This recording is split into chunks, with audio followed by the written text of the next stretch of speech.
No, salimos el 30. Ya queda un día más.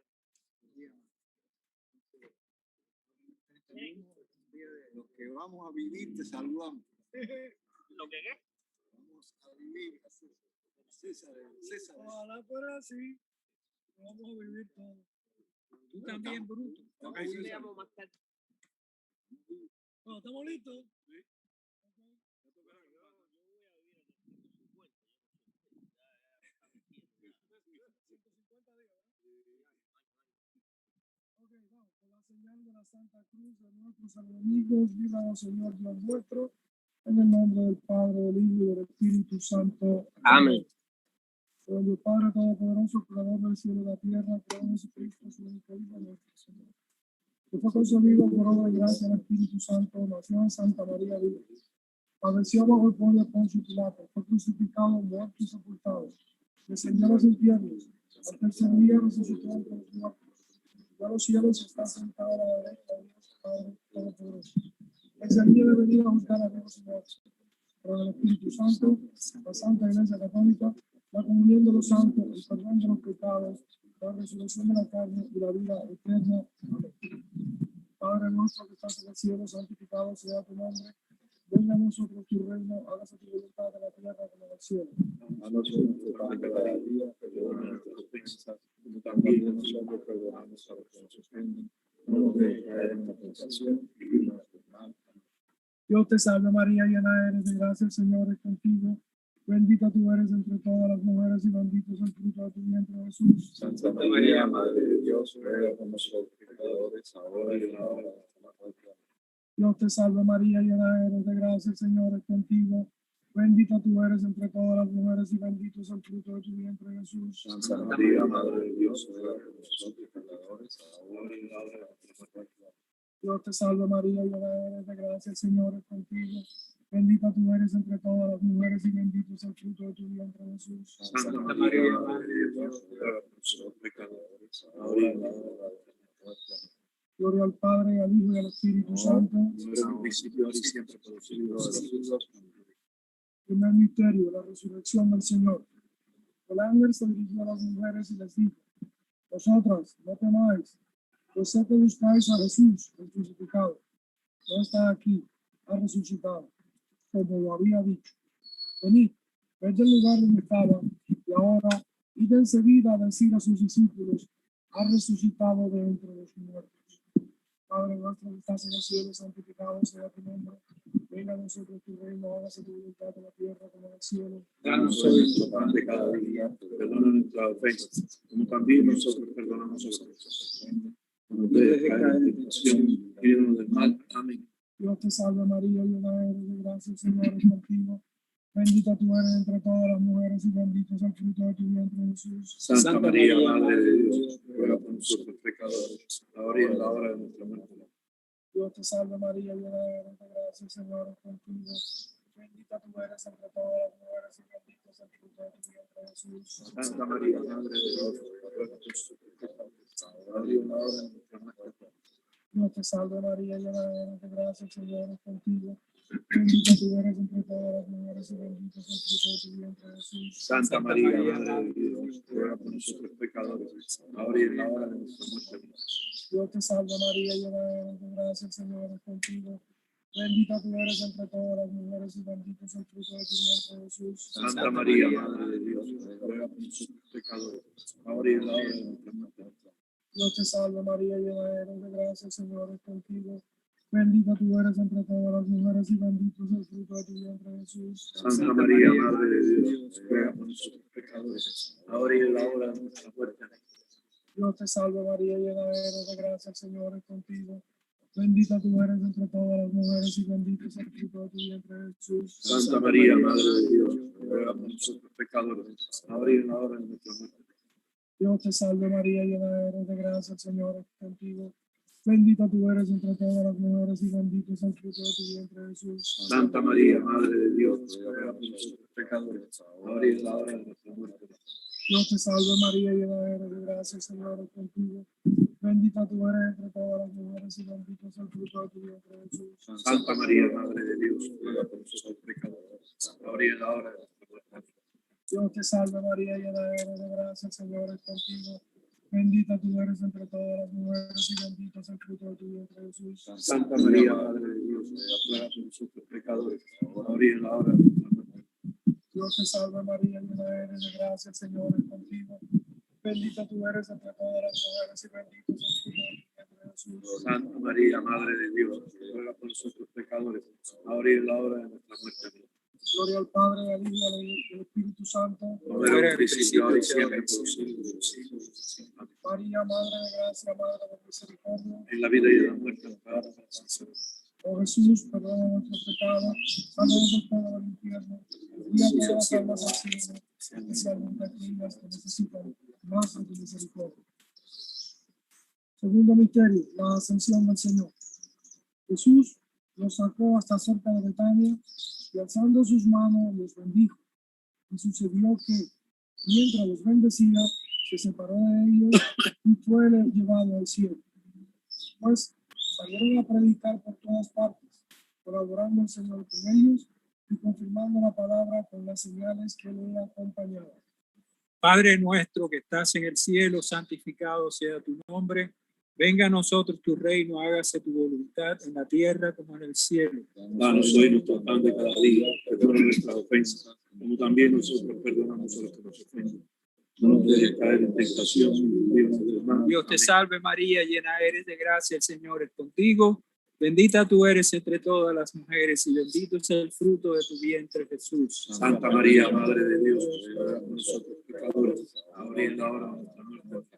Dios te salve María, llena eres de gracia, el Señor es contigo. Bendita tú eres entre todas las mujeres y bendito es el fruto de tu vientre, Jesús. Santa María, Madre de Dios, ruega por nosotros pecadores, ahora y en la hora de nuestra muerte. Amén. Dios te salve María, llena eres de gracia, el Señor es contigo. Bendita tú eres entre todas las mujeres y bendito es el fruto de tu vientre, Jesús. Santa María, Madre de Dios, ruega por nosotros pecadores, ahora y en la hora de nuestra muerte. Amén. Dios te salve María, llena eres de gracia, el Señor es contigo. Bendita tú eres entre todas las mujeres y bendito es el fruto de tu vientre, Jesús. Santa María, Madre de Dios, ruega por nosotros pecadores, ahora y en la hora de nuestra muerte. Amén. Dios te salve María, llena eres de gracia, el Señor es contigo. Bendita tú eres entre todas las mujeres y bendito es el fruto de tu vientre, Jesús. Santa María, Madre de Dios, ruega por nosotros pecadores, ahora y en la hora de nuestra muerte. Amén. Dios te salve María, llena eres de gracia, el Señor es contigo. Bendita tú eres entre todas las mujeres y bendito es el fruto de tu vientre, Jesús. Santa María, Madre de Dios, ruega por nosotros pecadores, ahora y en la hora de nuestra muerte. Amén. Dios te salve María, llena eres de gracia, el Señor es contigo. Bendita tú eres entre todas las mujeres y bendito es el fruto de tu vientre, Jesús. Santa María, Madre de Dios, ruega por nosotros pecadores, ahora y en la hora de nuestra muerte. Amén. Dios te salve María, llena eres de gracia, el Señor es contigo. Bendita tú eres entre todas las mujeres y bendito es el fruto de tu vientre, Jesús. Santa María, Madre de Dios, ruega por nosotros pecadores, ahora y en la hora de nuestra muerte. Dios te salve María, llena eres de gracia, el Señor es contigo. Bendita tú eres entre todas las mujeres y bendito es el fruto de tu vientre, Jesús. Santa María, Madre de Dios, ruega por nosotros pecadores, ahora y en la hora de nuestra muerte. Dios te salve María, llena eres de gracia, el Señor es contigo. Bendita tú eres entre todas las mujeres y bendito es el fruto de tu vientre, Jesús. Santa María, Madre de Dios, ruega por nosotros pecadores, ahora y en la hora de nuestra muerte. Gloria al Padre, al Hijo y al Espíritu Santo. Como era en principio, ahora y siempre, por los siglos de los siglos. Oh María, Madre de gracia y Madre de misericordia, En la vida y muerte, ampara. oh Jesús mío, perdona nuestros pecados, líbranos del fuego del infierno, conduce al cielo a todas las almas, especialmente las más necesitadas de tu misericordia. Amén. Tercer misterio glorioso, la venida del Espíritu Santo. Todos ellos perseveraban en la oración, con un mismo espíritu, en compañía de algunas mujeres, de María, la madre de Jesús, y de sus hermanos. Al llegar el día de Pentecostés, estaban todos reunidos en el mismo lugar. De repente, Vino del cielo un ruido que llenó toda la casa en la que se encontraba. Se les aparecieron unas lenguas como de fuego que se repartieron y se posaron sobre cada uno de ellos. Quedaron todos llenos del Espíritu Santo y se pusieron a hablar en otras lenguas, según el Espíritu les concedía expresarse. Padre nuestro que estás en el cielo, santificado sea tu nombre. Venga a nosotros tu reino. Hágase tu voluntad en la tierra como en el cielo. Danos hoy nuestro pan de cada día. Perdona nuestras ofensas, como también nosotros perdonamos a los que nos ofenden. No nos dejes caer en tentación, y líbranos del mal. Amén. Dios te salve María, llena eres de gracia, el Señor es contigo. Bendita tú eres entre todas las mujeres, y bendito es el fruto de tu vientre, Jesús. Santa María, Madre de Dios, ruega por nosotros pecadores, ahora y en la hora de nuestra muerte. Amén. Dios te salve María, llena eres de gracia, el Señor es contigo. Bendita tú eres entre todas las mujeres, y bendito es el fruto de tu vientre, Jesús. Santa María, Madre de Dios, ruega por nosotros pecadores, ahora y en la hora de nuestra muerte. Amén. Dios te salve María, llena eres de gracia, el Señor es contigo. Bendita tú eres entre todas las mujeres, y bendito es el fruto de tu vientre, Jesús. Santa María, Madre de Dios, ruega por nosotros pecadores, ahora y en la hora de nuestra muerte. Amén. Dios te salve María, llena eres de gracia, el Señor es contigo. Bendita tú eres entre todas las mujeres, y bendito es el fruto de tu vientre, Jesús. Santa María, Madre de Dios, ruega por nosotros pecadores, ahora y en la hora de nuestra muerte. Amén. Dios te salve María, llena eres de gracia, el Señor es contigo. Bendita tú eres entre todas las mujeres, y bendito es el fruto de tu vientre, Jesús. Santa María, Madre de Dios, ruega por nosotros pecadores, ahora y en la hora de nuestra muerte. Dios te salve María, llena eres de gracia, el Señor es contigo. Bendita tú eres entre todas las mujeres, y bendito es el fruto de tu vientre, Jesús. Santa María, Madre de Dios, ruega por nosotros pecadores, ahora y en la hora de nuestra muerte. Amén. Dios te salve María, llena eres de gracia, el Señor es contigo. Bendita eres entre todas las mujeres, y bendito es el fruto de tu vientre, Jesús. Santa María, Madre de Dios, ruega por nosotros pecadores, ahora y en la hora de nuestra muerte. Dios te salve María, llena eres de gracia, el Señor es contigo. Bendita tú eres entre todas las mujeres, y bendito es el fruto de tu vientre, Jesús. Santa María, Madre de Dios, ruega por nosotros pecadores, ahora y en la hora de nuestra muerte. Amén. Dios te salve María, llena eres de gracia, el Señor es contigo. Bendita tú eres entre todas las mujeres, y bendito es el fruto de tu vientre, Jesús. Santa María, Madre de Dios, ruega por nosotros pecadores, ahora y en la hora de nuestra muerte. Dios te salve María, llena eres de gracia, el Señor es contigo. Bendita tú eres entre todas las mujeres, y bendito es el fruto de tu vientre, Jesús. Santa María, Madre de Dios, ruega por nosotros pecadores, ahora y en la hora de nuestra muerte. Amén. Gloria al Padre, al Hijo y al Espíritu Santo. Como era en el principio, siempre, en los siglos. Oh mi buen Jesús, perdona nuestros pecados, líbranos del fuego del infierno. Conduce al cielo a todas las almas, especialmente a las necesitadas de tu misericordia. Amén.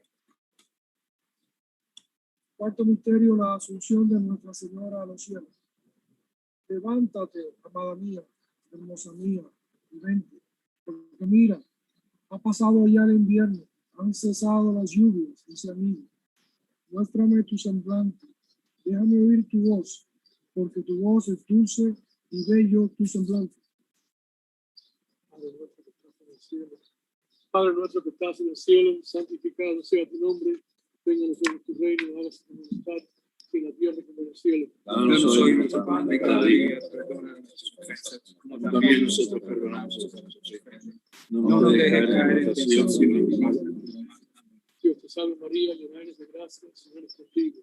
Bendita tú eres entre todas las mujeres, y bendito es el fruto de tu vientre Jesús. Santa María, Madre de Dios, ruega por nosotros pecadores, ahora y en la hora de nuestra muerte. Amén. Dios te salve María, llena eres de gracia, el Señor es contigo. Bendita tú eres entre todas las mujeres, y bendito es el fruto de tu vientre Jesús. Santa María, Madre de Dios, ruega por nosotros pecadores, ahora y en la hora de nuestra muerte. Dios te salve María, llena eres de gracia, el Señor es contigo. Bendita tú eres entre todas las mujeres, bendito es el fruto de tu vientre Jesús. Santa María, Madre de Dios, ruega por nosotros pecadores, ahora y en la hora de nuestra muerte. Dios te salve María, llena eres de gracia, el Señor es contigo. Bendita tú eres entre todas las mujeres, y bendito es el fruto de tu vientre Jesús. Santa María, Madre de Dios, ruega por nosotros pecadores, ahora y en la hora de nuestra muerte. Dios te salve María, llena eres de gracia, el Señor es contigo. Bendita tú eres entre todas las mujeres, y bendito es el fruto de tu vientre Jesús. Santa María, Madre de Dios, ruega por nosotros pecadores, ahora y en la hora de nuestra muerte. Dios te salve María, llena eres de gracia, el Señor es contigo. Bendita tú eres entre todas las mujeres, y bendito es el fruto de tu vientre Jesús. Santa María, Madre de Dios, ruega por nosotros pecadores, ahora y en la hora de nuestra muerte. Dios te salve María, llena eres de gracia, el Señor es contigo. Bendita tú eres entre todas las mujeres, y bendito es el fruto de tu vientre Jesús. Santa María, Madre de Dios, ruega por nosotros pecadores, ahora y en la hora de nuestra muerte. Dios te salve María, llena eres de gracia, el Señor es contigo. Bendita tú eres entre todas las mujeres, bendito es el fruto de tu vientre Jesús. Santa María, Madre de Dios, ruega por nosotros pecadores, ahora y en la hora de nuestra muerte. Dios te salve María, llena eres de gracia, el Señor es contigo. Bendita tú eres entre todas las mujeres, bendito es el fruto de tu vientre Jesús. Santa María, Madre de Dios, ruega por nosotros pecadores, ahora y en la hora de nuestra muerte. Gloria al Padre, y al Hijo, y al Espíritu Santo. Como era en el principio, ahora y siempre, por los siglos de los siglos. María, Madre de gracia, Madre de misericordia. En la vida y en la muerte de palabras. O Lord Jesus, forgive us our sins, save us from the fires of hell, lead all souls to heaven, especially those who are in need of thy mercy. Amen. Quinto misterio glorioso, la coronación de la Santísima Virgen. Toda espléndida, la hija del rey va adentro, con vestidos en oro recamados. Con sus brocados es llevada ante el rey. Y una gran señal apareció en el cielo, una mujer vestida del sol, con la luna bajo sus pies y una corona de 12 estrellas sobre su cabeza. Padre nuestro que estás en el cielo, santificado sea tu nombre, venga tu reino, hágase tu voluntad, así en la tierra como en el cielo. Danos hoy nuestro pan de cada día, perdona nuestras ofensas, como también nosotros perdonamos a los que nos ofenden. No nos dejes caer en tentación, sino líbranos del mal. Amén. Dios te salve María, llena eres de gracia, el Señor es contigo. Bendita tú eres entre todas las mujeres, y bendito es el fruto de tu vientre, Jesús. Santa María, Madre de Dios, ruega por nosotros pecadores, ahora y en la hora de nuestra muerte. Amén. Dios te salve María, llena eres de gracia, el Señor es contigo. Bendita tú eres entre todas las mujeres, y bendito es el fruto de tu vientre, Jesús. Santa María, Madre de Dios, ruega por nosotros pecadores, ahora y en la hora de nuestra muerte. Dios te salve María, llena eres de gracia, el Señor es contigo. Bendita tú eres entre todas las mujeres, y bendito es el fruto de tu vientre, Jesús. Santa María, Madre de Dios, ruega por nosotros pecadores, ahora y en la hora de nuestra muerte. Dios te salve María, llena eres de gracia, el Señor es contigo. Bendita tú eres entre todas las mujeres, y bendito es el fruto de tu vientre, Jesús. Santa María, Madre de Dios, ruega por nosotros pecadores, ahora y en la hora de nuestra muerte. Dios te salve María, llena eres de gracia, el Señor es contigo. Bendita tú eres entre todas las mujeres, y bendito es el fruto de tu vientre, Jesús. Santa María, Madre de Dios, ruega por nosotros pecadores, ahora y en la hora de nuestra muerte.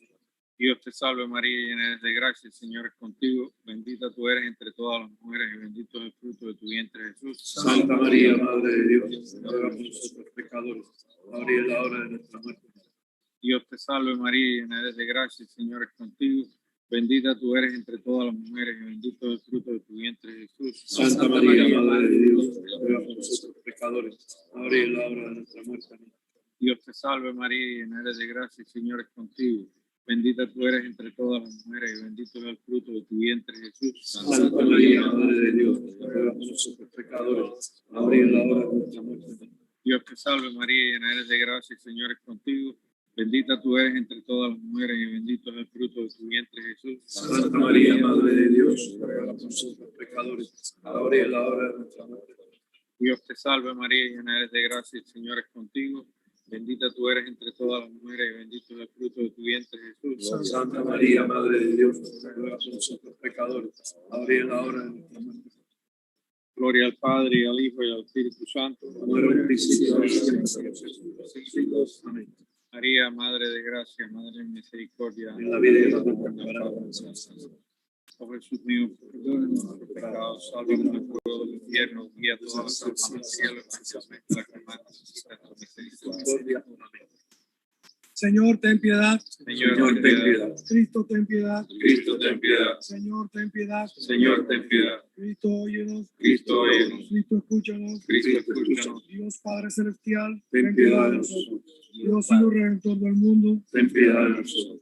Dios Espíritu Santo, Ten piedad de nosotros. Santísima Trinidad, un solo Dios, Ten piedad de nosotros. Santa María, Ruega por nosotros. Santa Madre de Dios, Ruega por nosotros. Santa Virgen de las Vírgenes, Ruega por nosotros. Madre de Cristo, Ruega por nosotros. Madre de la Iglesia, Ruega por nosotros. Madre de la Divina Gracia, Ruega por nosotros. Madre purísima, Ruega por nosotros. Madre castísima, Ruega por nosotros. Madre siempre virgen, Ruega por nosotros. Madre inmaculada, Ruega por nosotros. Madre amable, Ruega por nosotros. Madre admirable, Ruega por nosotros. Madre del buen consejo, Ruega por nosotros. Madre del Creador, Ruega por nosotros. Madre del Salvador, Ruega por nosotros. Madre de misericordia, Ruega por nosotros. Virgen prudentísima, Ruega por nosotros. Virgen digna de veneración, Ruega por nosotros. Virgen digna de alabanza, Ruega por nosotros. Virgen poderosa, Ruega por nosotros. Virgen clemente, Ruega por nosotros. Virgen fiel, Ruega por nosotros. espejo de justicia, Ruega por nosotros. trono de la sabiduría, Ruega por nosotros. causa de nuestra alegría, Ruega por nosotros. vaso espiritual, Ruega por nosotros. vaso digno de honor, Ruega por nosotros. vaso de insignia devoción, Ruega por nosotros. rosa mística, Ruega por nosotros. torre de David, Ruega por nosotros. torre de marfil, Ruega por nosotros. casa de oro, Ruega por nosotros. arca de la alianza, Ruega por nosotros. puerta del cielo, Ruega por nosotros. estrella de la mañana, Ruega por nosotros. salud de los enfermos, Ruega por nosotros. refugio de los pecadores, Ruega por nosotros. consoladora de los afligidos, Ruega por nosotros. auxilio de los cristianos, Ruega por nosotros. reina de los ángeles, Ruega por nosotros. reina de los patriarcas, Ruega por nosotros. reina de los profetas, Ruega por nosotros. reina de los apóstoles, Ruega por nosotros. reina de los mártires, Ruega por nosotros. reina de los confesores, Ruega por nosotros. reina de las vírgenes, Ruega por nosotros. reina de todos los santos, Ruega por nosotros. reina concebida sin pecado original, Ruega por nosotros. reina asunta a los cielos, Ruega por nosotros. reina del Santísimo Rosario, Ruega por nosotros. reina de la familia, Ruega por nosotros. reina de la paz, Ruega por nosotros. Cordero de Dios que quitas el pecado del mundo, Cordero de Dios que quitas el pecado del mundo, Cordero de Dios que quitas el pecado del mundo, ten misericordia de nosotros. Ruega por nosotros, Santa Madre de Dios, Para que seamos dignos de alcanzar la promesa de nuestra Amén. Y una salve para cerrar el rosario. Dios Dios te salve, Reina y Madre, Madre de misericordia, vida, dulzura y esperanza nuestra. Dios te salve. A ti amamos desterrados. A ti suspiramos viviendo y llorando. Ea pues, Señora, que va a vuelva a nosotros de tus ojos misericordiosos. Y después de este tiempo, muéstranos a Jesús, fruto bendito de tu vientre. Oh clemencia, oh piadosa, oh dulce Virgen María, ruega por nosotros, Santa Madre de Dios, para que seamos dignos de alcanzar la promesa de nuestro Señor Jesucristo. Amén. En nombre del Padre, del Hijo y del Espíritu Santo. Amén.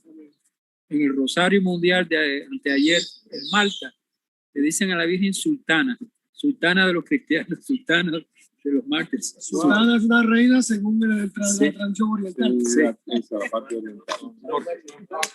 O estrella. Estrella, es una estrella según la tradición oriental.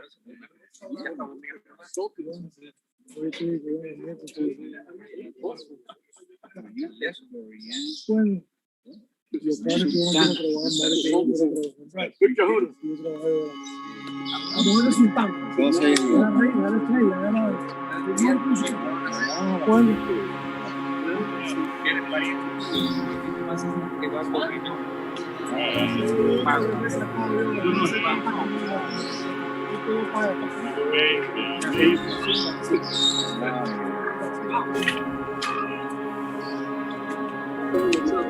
They brought the gators.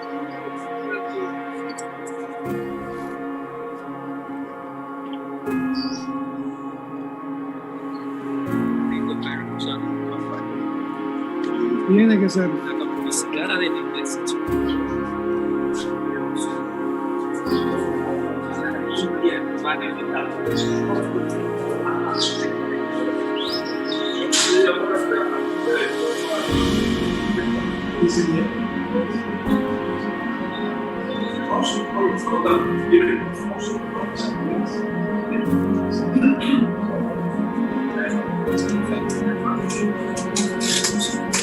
Muy para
The love of God has been poured out into our hearts through the Spirit of God dwelling within us.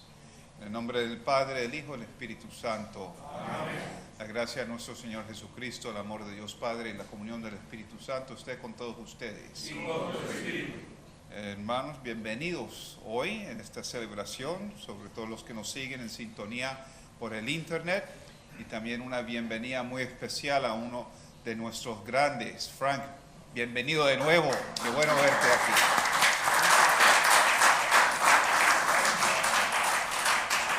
Nos sentimos más fuertes ahora también con tu presencia y con todos los que nos están siguiendo en sintonía ahora. Hoy es la fiesta, el memorial de San Felipe Neri, uno de los grandes santos del tiempo de San Ignacio, y vamos a oír un poco de él hoy. Y también en este tiempo que llamamos pues ordinario, pero recordando que antiguamente se celebraba el Pentecostés 8 días, así que mantengamos también ese espíritu, esa presencia del Espíritu Santo entre nosotros, que nos llama, que nos congrega y que nos sigue iluminando en este tiempo. Y ahora, hermanos, para poder celebrar dignamente estos sagrados misterios, reconozcamos nuestros pecados.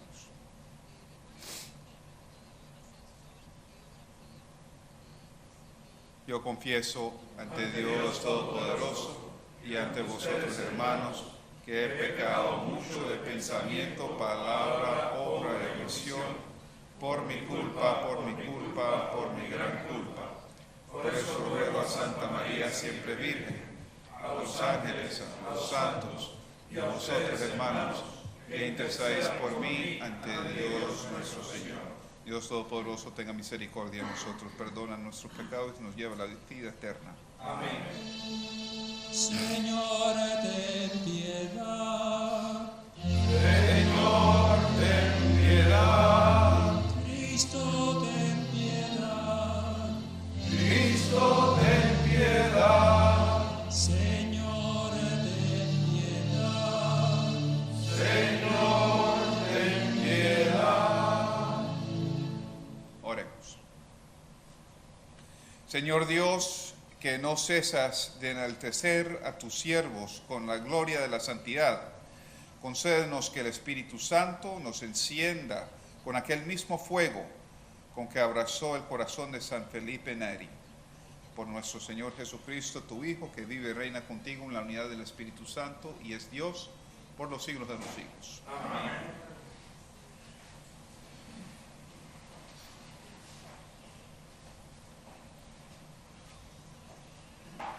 A reading from the letter of St. Paul to the Philippians.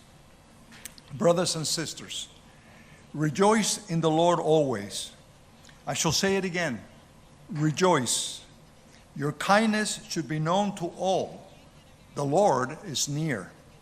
Have no anxiety at all, but in everything, by prayer and petition, with thanksgiving, make your requests known to God. Then the peace of God that surpasses all understanding will guard your hearts and minds in Christ Jesus. Finally, brothers and sisters, whatever is true, whatever is honorable, whatever is just, whatever is pure, whatever is lovely, whatever is gracious, if there is any excellence and there is anything worthy of praise, think about these things. Keep on doing what you have learned and received and heard and seen in me. Then the God of peace will be with you. The word of the Lord. I will bless the Lord at all times. I will bless the Lord at all times. His praise shall be ever in my mouth. Let my soul glory in the Lord. The lowly will hear and be glad. Glorify the Lord with me. Let us together extol his name. I sought the Lord, and he answered me and delivered me from all my fears. I will bless the Lord at all times. Look to him that you may be radiant with joy, and your faces may not blush with shame. When the poor one called out, the Lord heard, and from all his distress he saved him. I will bless the Lord at all times. The angel of the Lord encamps around those who fear him, and delivers them. Taste and see how good the Lord is. Blessed the man who takes refuge in him. I will bless the Lord at all times. Fear the Lord, you his holy ones, for naught is lacking to those who fear him. The great grow poor and hungry, but those who seek the Lord want for no good thing. I will bless the Lord at all times.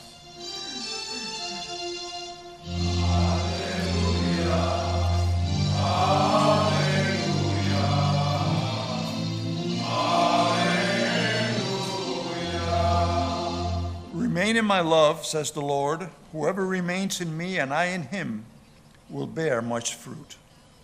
Hallelujah. Hallelujah. Hallelujah.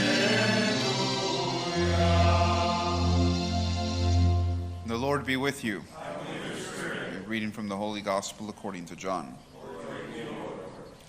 Jesus raised his eyes to heaven and said, Holy Father, I pray not only for these, but also for those who will believe in me through their word, so that they may all be one, as you, Father, are in me and I in you, that they may also obey, that they also may be in us, that the world may believe that you sent me. And I have given them the glory you gave me, so that they may be one as we are one. I in them and you in me, that they be brought to perfection as one, that the world may know that you sent me, and that you love them even as you loved me. Father, they are your gift to me. I wish that where I am, they also may be with me, that they may see my glory that you gave me, because you loved me before the foundation of the world. Righteous Father, the world also does not know you, but I know you, and they know that you sent me. I made known to them your name, and I will make it known, that the love with which you loved me may be in them, and I in them. The Gospel of the Lord. Praise to you, Lord Jesus Christ. The feast that we celebrate today, Saint Filippo Neri, or Philip Neri, I learned him as Filippo Neri in Italian.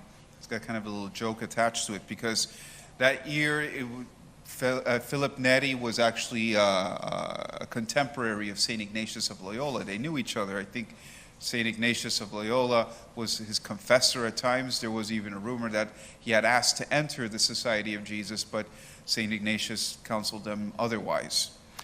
St. Philip Neri was canonized also with St. Ignatius, and a very famous canonization one year where St. Francis Xavier, St. Ignatius of Loyola, St. Teresa of Avila, and also San Isidro Labrador, a medieval saint. All Spaniards were canonized along with Filippo Neri, or as the Italians like to say, 4 Spaniards were canonized and 1 saint. That's the way they say. And so he's part of that famous group in there of the saints, of the Italian saints, the only Italian that was canonized that year. St. Philip Neri was founder of a religious congregation called the Oratorians.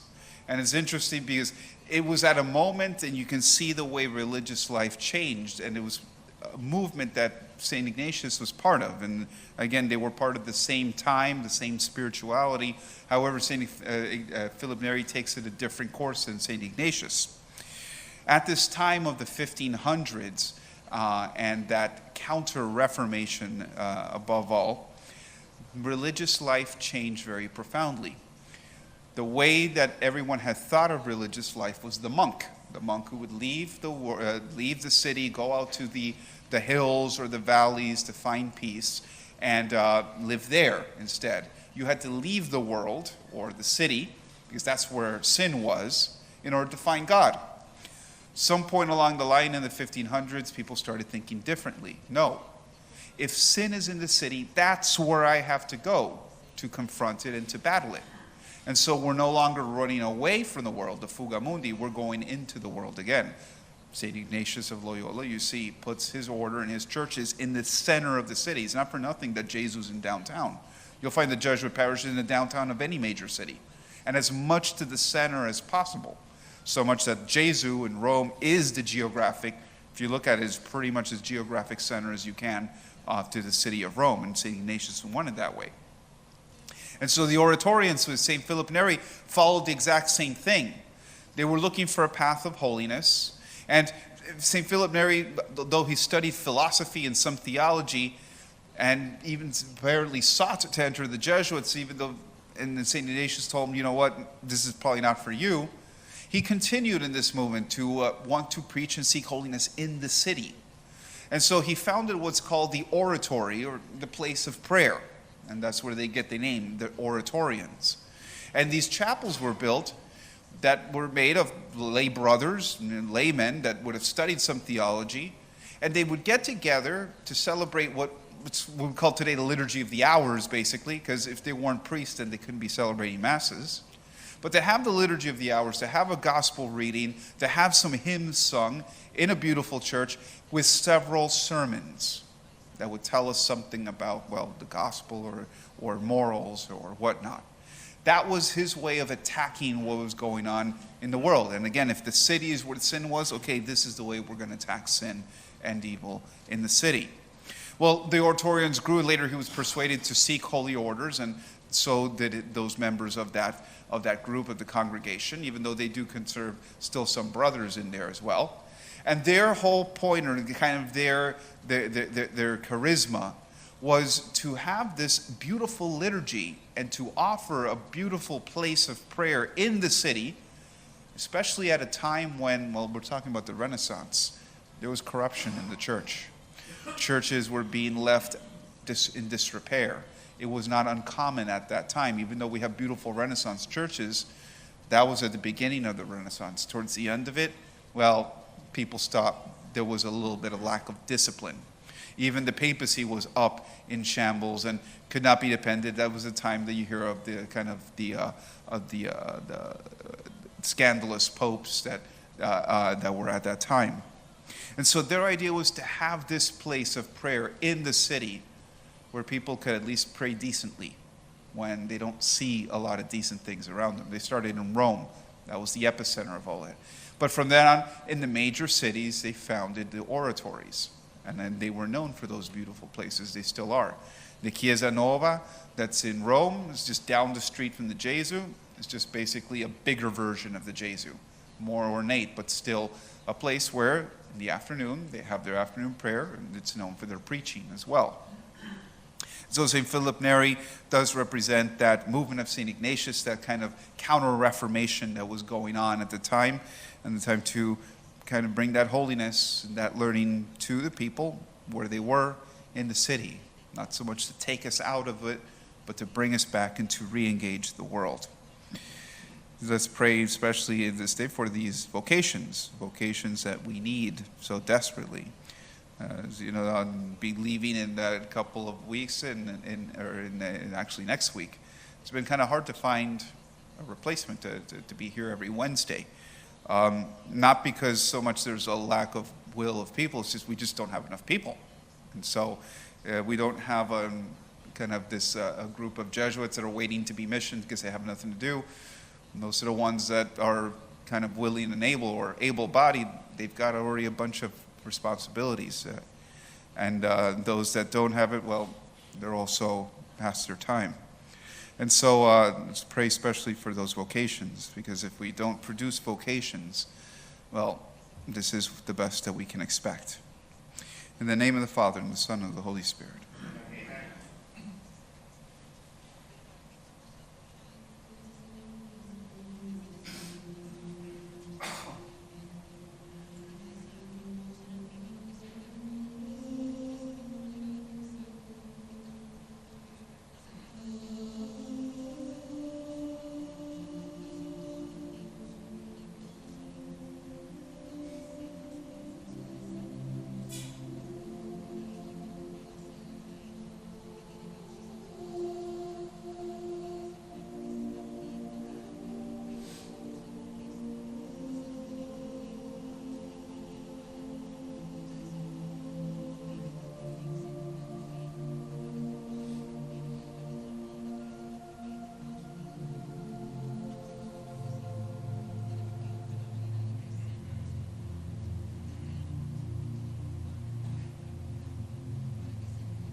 Let us present our prayers and our petitions on this day for Pope Francis and the Church as we enter this time, this ordinary time after Pentecost, that may be more emboldened by the Holy Spirit to proclaim that word of the Lord. We pray to the Lord. For all the agrupados who are here present, those who cannot be present, for their health, their well-being, we pray to the Lord. Your intentions and your prayers. Señor. Yo quiero pedir por todos ellos que están detenidos, confíen en la promesa del Señor, por él que pidamos. Señor.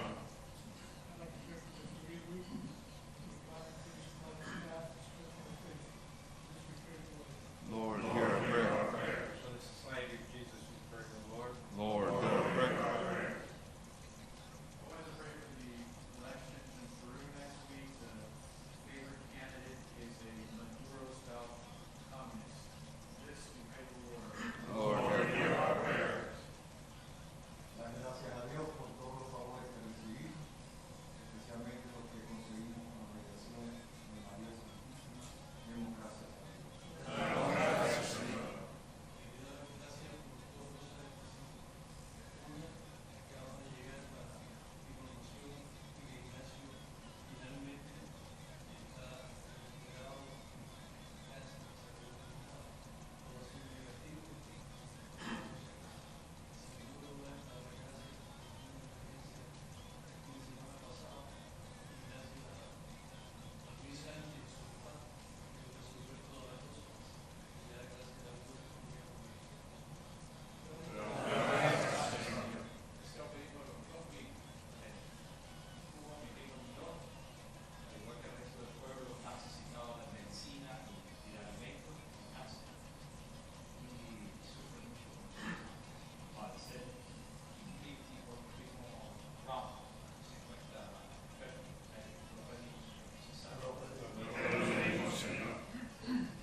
Dios Todopoderoso, recibe esta oración, estas peticiones que ponemos sobre este altar al pie de la cruz.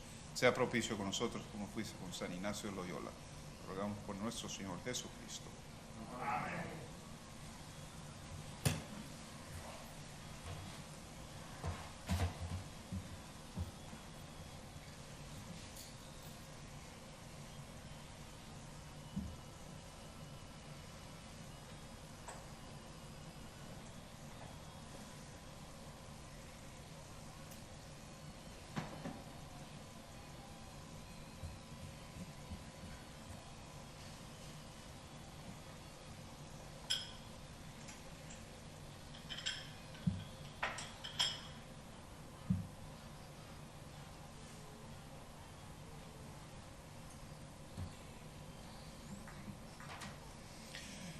Bendito sea el Señor, Dios del universo, por este pan, fruto de la tierra del trabajo del hombre, que recibimos de tu generosidad y ahora te presentamos. Él será para nosotros pan de vida.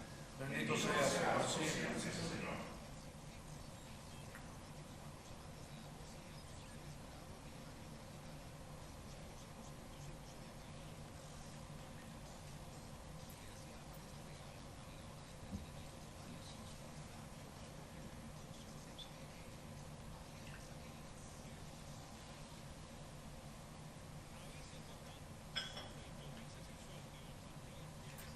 Bendito sea el Señor, Dios del universo, por este vino, fruto de la vida y del trabajo del hombre, que recibimos de tu generosidad y ahora te presentamos. Él será para nosotros bebida y salvación. Bendito seas por siempre, Señor.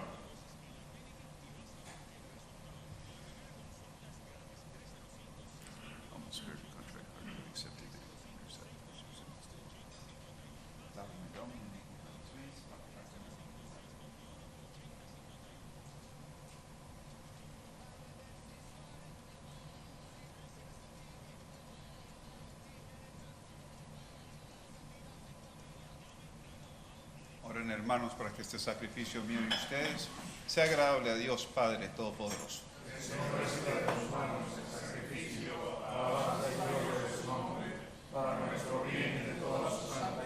Amén.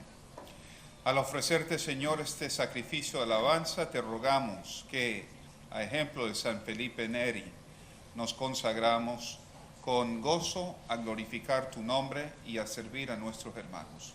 Por Jesucristo nuestro Señor. Amén. El Señor esté con ustedes. Y con tu espíritu. Levantemos el corazón. Demos gracias al Señor nuestro Dios. Es justo y necesario. En verdad es justo darte gracias y deber nuestro glorificarte, Padre Santo, porque manifiestas tu gloria en la asamblea de los santos, y al coronar sus méritos, coronas tu propia obra. Tú nos ofreces el ejemplo de su vida, la ayuda de su intercesión y la participación en su destino, para que, animados por la presencia alentadora, luchemos sin desfallecer en la carrera y alcancemos como ellos la corona de la gloria que no se marchita, por Cristo Señor nuestro. Por eso, con los ángeles y los arcángeles y con la multitud de los santos, cantamos sin cesar el himno de alabanza.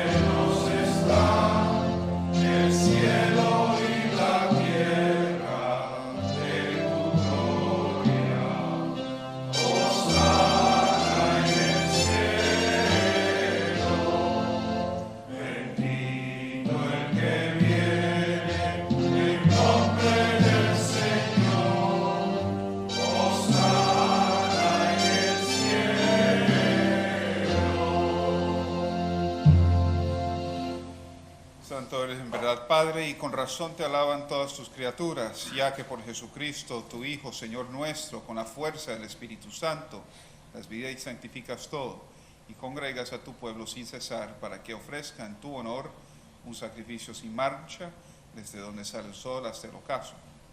Por eso, Padre, te suplicamos que santifiques por el mismo Espíritu estos dones que hemos separado para ti, de manera que sean cuerpo y sangre de Jesucristo, Hijo tuyo y Señor nuestro, que nos mandó celebrar estos misterios.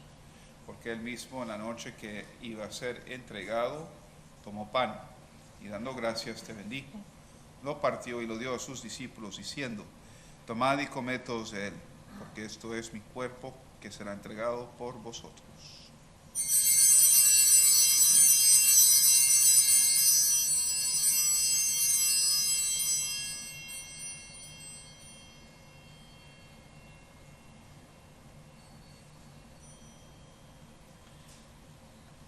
Del mismo modo, acabada la cena, tomó el cáliz y dando gracias te bendijo y lo pasó a sus discípulos diciendo: tomad y bebed todos de él, porque este es el cáliz de mi sangre, sangre de la alianza nueva y eterna, que será derramada por vosotros y por todos los hombres para el perdón de los pecados.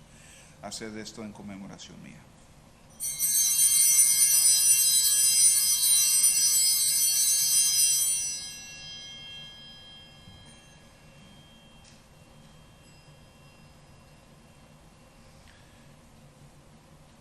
Este es el misterio de la fe. Anunciamos tu muerte, proclamamos tu resurrección. Ven, Señor Jesús. Así pues, Padre, al celebrar ahora el memorial de la pasión salvadora de tu Hijo, de su admirable resurrección y ascensión al cielo, mientras esperamos su venida gloriosa, te ofrecemos en esta acción de gracias el sacrificio vivo y santo. Dirige tu mirada sobre la ofrenda de tu iglesia y reconoce en ella la víctima por cuya inmolación quisiste devolvernos tu amistad, para que, fortalecidos con el cuerpo y la sangre de tu Hijo y llenos de su Espíritu Santo, formemos en Cristo un solo cuerpo y un solo espíritu. Que Él nos transforme en ofrenda permanente, para que gocemos de tu heredad junto con tus elegidos, con María la Virgen Madre de Dios, los apóstoles y los mártires, con San Felipe Neri y con todos los santos, por cuya intercesión confiamos obtener siempre tu ayuda. Te pedimos, Padre, que esta víctima reconciliación traiga la paz y la salvación al mundo entero. Confirma en la fe y en la caridad de tu iglesia peregrina en la tierra, a tu servidor el Papa Francisco, a nuestro obispo Tomás, al orden episcopal, a los presbíteros y diáconos y a todo el pueblo redimido por ti. Atiende los deseos y súplicas de esta familia que has congregado en tu presencia. Reúne en torno a ti, Padre misericordioso, a todos tus hijos dispersos por el mundo. A nuestros hermanos difuntos y a cuantos murieron en tu amistad, recíbelos en tu reino, donde esperamos gozar todos juntos de la plenitud eterna de tu gloria, por Cristo Señor nuestro, por quien conceda al mundo todos los bienes. Por Cristo, con Él y en Él, a ti, Dios Padre omnipotente, en la unidad del Espíritu Santo, todo honor y toda gloria, por los siglos de los siglos. Amén. Fieles a la recomendación del Salvador y siguiendo su divina enseñanza, nos atrevemos a decir: Padre nuestro que estás en el cielo, santificado sea tu nombre. Venga a nosotros tu reino. Hágase tu voluntad en la tierra como en el cielo. Danos hoy nuestro pan de cada día. Perdona nuestras ofensas, como también nosotros perdonamos a los que nos ofenden. No nos dejes caer en la tentación y líbranos del mal. Líbranos de todos los males, Señor, y concédenos la paz en nuestros días, para que, ayudados por tu misericordia, vivamos siempre libres de pecado y protegidos de toda perturbación, mientras esperamos la gloriosa venida de nuestro Salvador Jesucristo. Tuyo es el reino, tuyo el poder y la gloria por siempre, Señor. Señor Jesucristo, que dijiste a tus apóstoles: la paz os dejo, mi paz os doy. No tengas en cuenta nuestros pecados, sino la fe de tu iglesia, y conforme a tu palabra, concédele la paz y la unidad, tú que vives y reinas por los siglos de los siglos. Amén. La paz del Señor esté siempre con ustedes. Y con tu espíritu.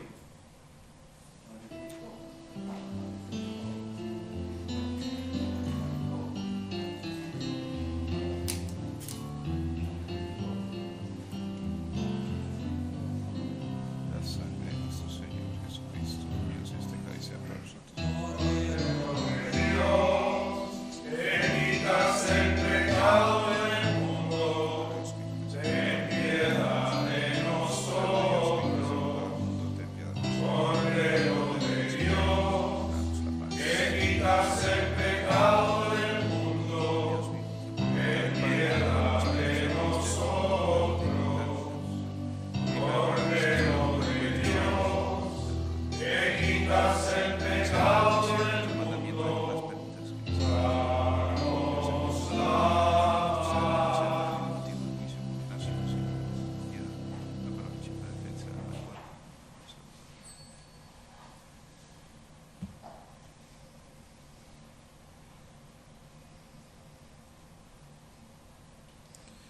Este es el Cordero de Dios que quita el pecado del mundo. Dichosos los invitados a la cena del Señor. Señor, no soy digno de que entres en mi casa, pero una palabra tuya bastará. Corpus Domini nostri Jesu Christi, anima mea vita.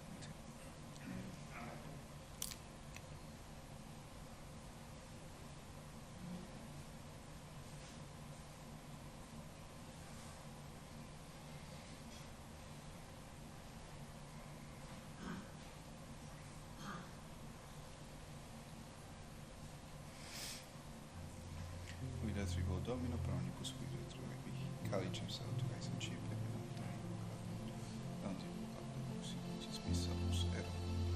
Sanguis Dominus Jesu Christi,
Gustad y ved qué bueno es el Señor, dichoso el que se acoge a Él.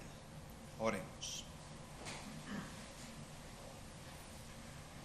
Señor, tú que nos has alimentado con el pan celestial, concédenos que a imitación de San Felipe Neri deseamos siempre beber en las fuentes de la verdadera vida.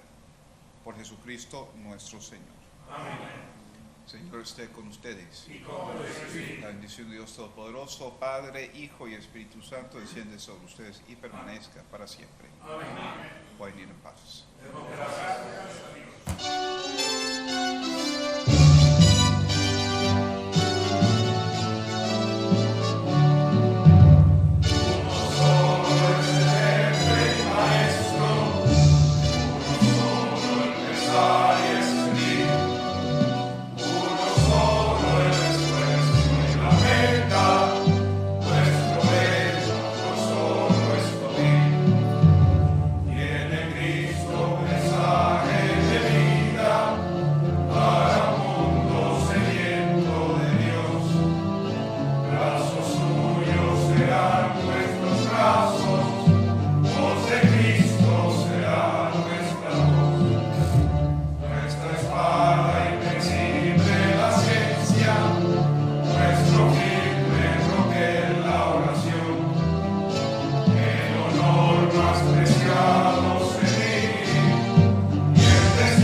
Buenas noches a todos.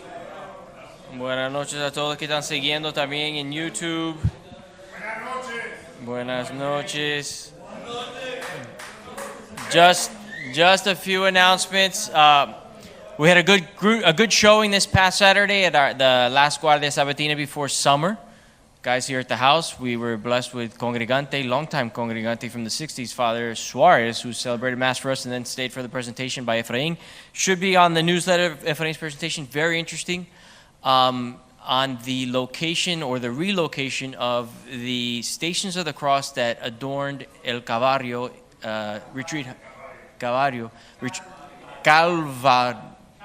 Calvary Hill, in Cuba, and how they were relocated to Utah and by a gentleman by the name of Matzinger, whose son is a congregante. So you can see that the link is on the in the newsletter. Very interesting presentation there. And this coming weekend now, we have 2 retreats happening. We got 15 guys signed up for tomorrow, and we're grateful for Father Barrios, who's conducting the retreat for men in Spanish at Manresa. There may be a couple spots if anyone here wants to sign up last minute, but we got a good group for that. It starts tomorrow, and then Father Saenz has got a group of about 18 young men who he's leading in the spiritual exercises in English up in Delray Beach. So 2 retreats happening this weekend. Keep all those men in your prayers this weekend. The retreat for men in English and for women in Spanish are going on. They're filling up pretty quickly, actually. It's September, so if you're interested, please sign up for those. Those dates are in the newsletter. To announce again, there will be no Guardia Sabatinas over the summer. We will pick up again in September. So look at the newsletter for those dates. And we put the pictures from the evening, the marriage reflection that happened for the reflection for married couples 2 Saturdays ago. That is in the newsletter, and CJ also passed around Deacon Tony's presentation for those married couples, which was excellent. So check your email. Also check our webpage for that. That was a great presentation. That's available on YouTube. Any questions, comments? Marty? They are using Casa San Carlos, which is on the campus of Our Lady Queen of Peace. And it is operated by the, Ray, can you help me out? The order? I forgot the order now. It's an Italian order, an order that originated in Italy. No. It's an old, well-established Italian. No, not the Passionists. That's Our Lady Queen of Peace. Oh, the name escapes me now. But it's a beautiful retreat house. A little over an hour plus drive, though, up to Delray Beach. It can host, I believe, close to 40 guys because they have dual sleeping bedrooms. But if you want to do single bedrooms, it's a max of about 18 or 19 guys. So Ray happened to fill up the house with young men for that, for this coming weekend. Say that again? No, not them either. It doesn't ring a bell. Oh, yes, and I'm glad you brought that up. Can you go, make your brief announcement, and I'm going to get the iPad here.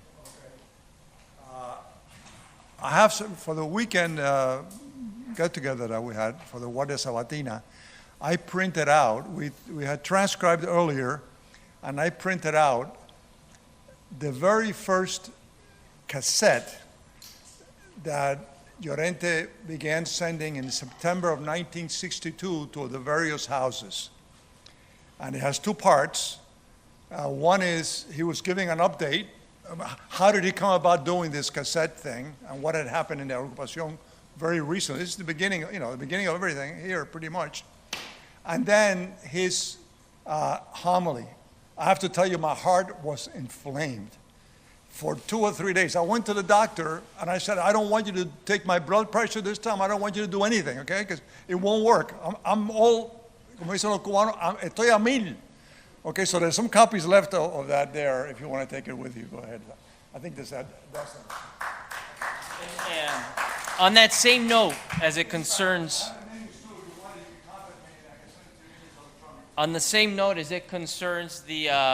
digitization of the Aku history, we want it. Sorry, give me a second, guys. We want to make the Aku history more accessible to anybody that's at the house. So what CJ has done, we have the Aku iPad that helps us control things in the house. And we have an Aku server where a lot of our documents are being uploaded. The work that Efrain is doing, we're reserving it on our server that's back here.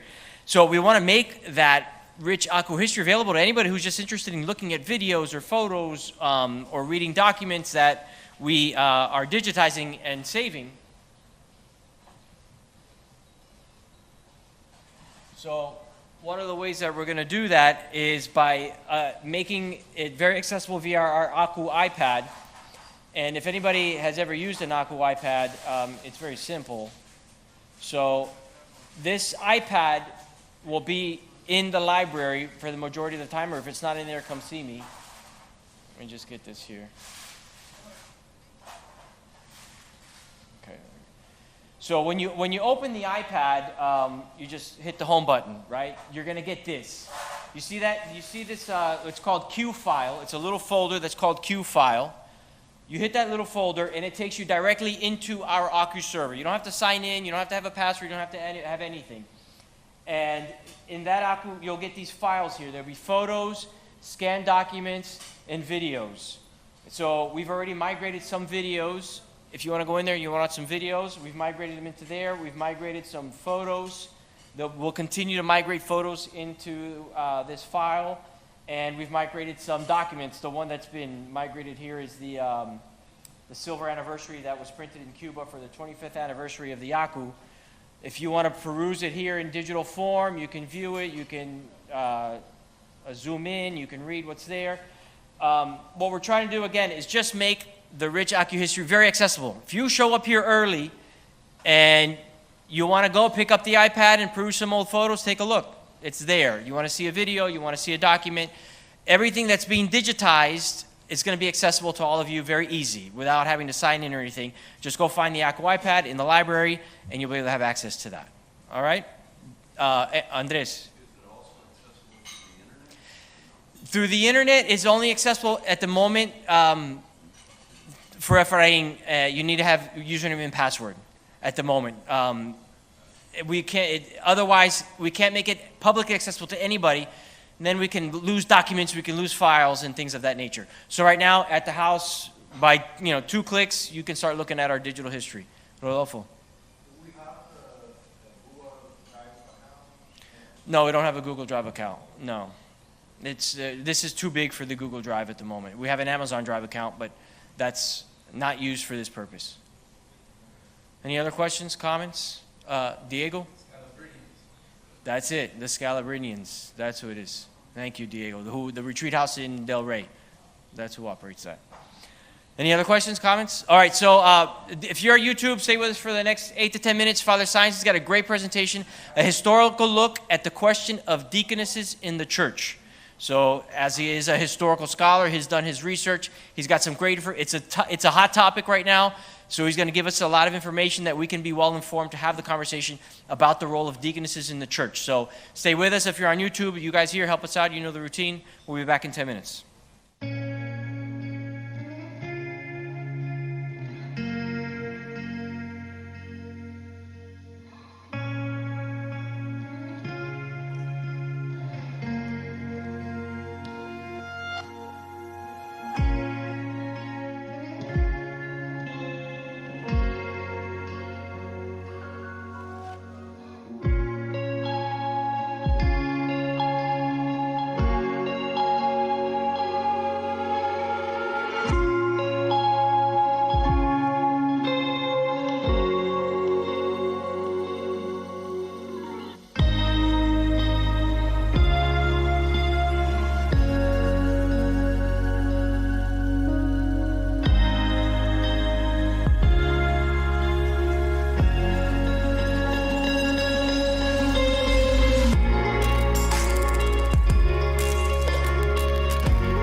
Bien.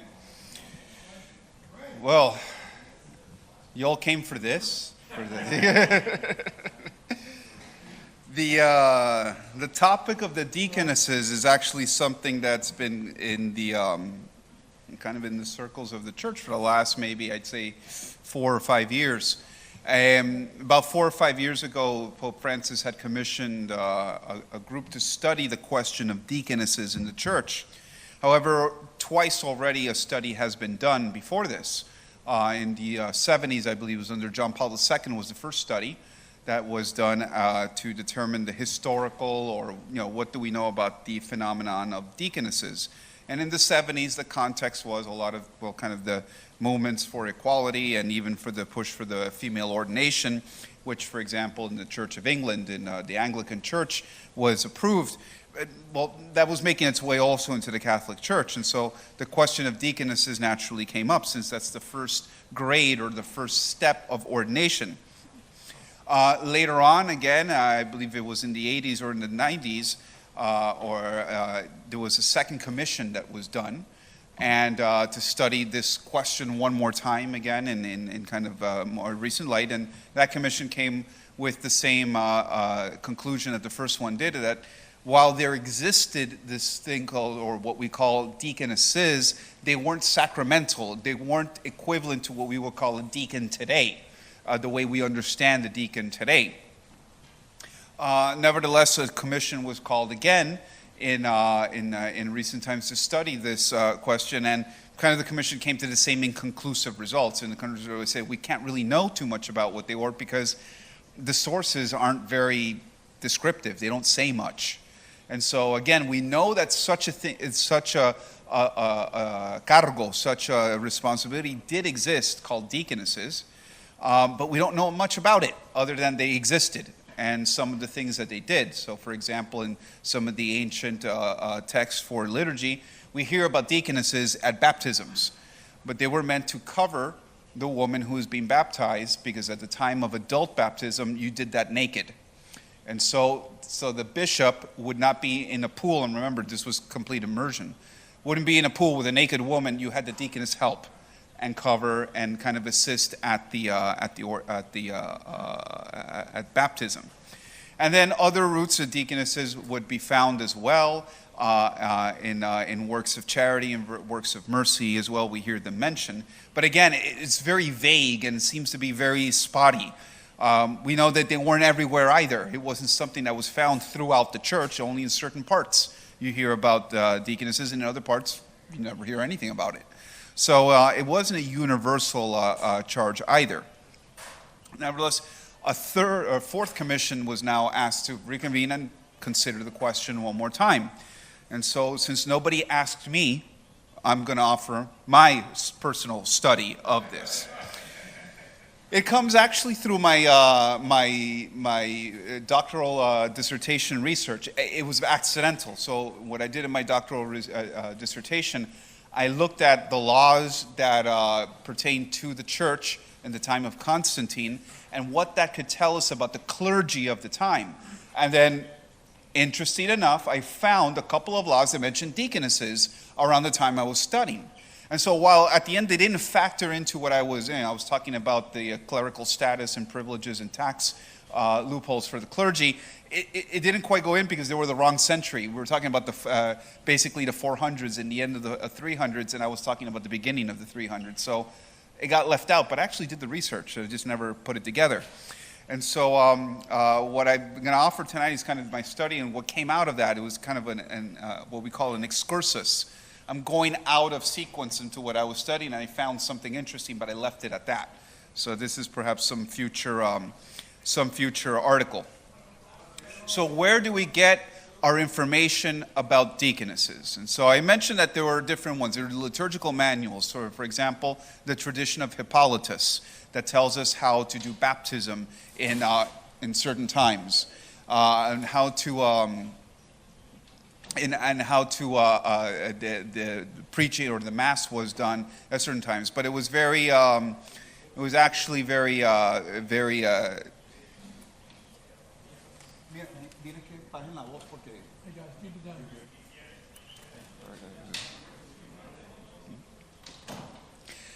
And so the sources are varied on different things.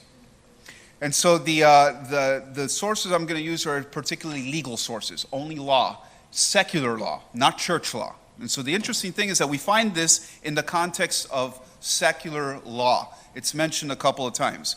Actually, it's mentioned 4 times, and I'm going to put out the 4 at once. The first, I'm sorry, 3 times. The first one that we're going to look at is from the Codex Theodosianus.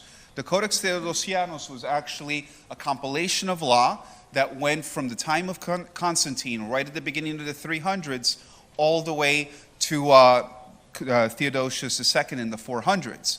And so every emperor that kind of wanted to leave his mark created a law code, and it was a recompilation of every law that came before him.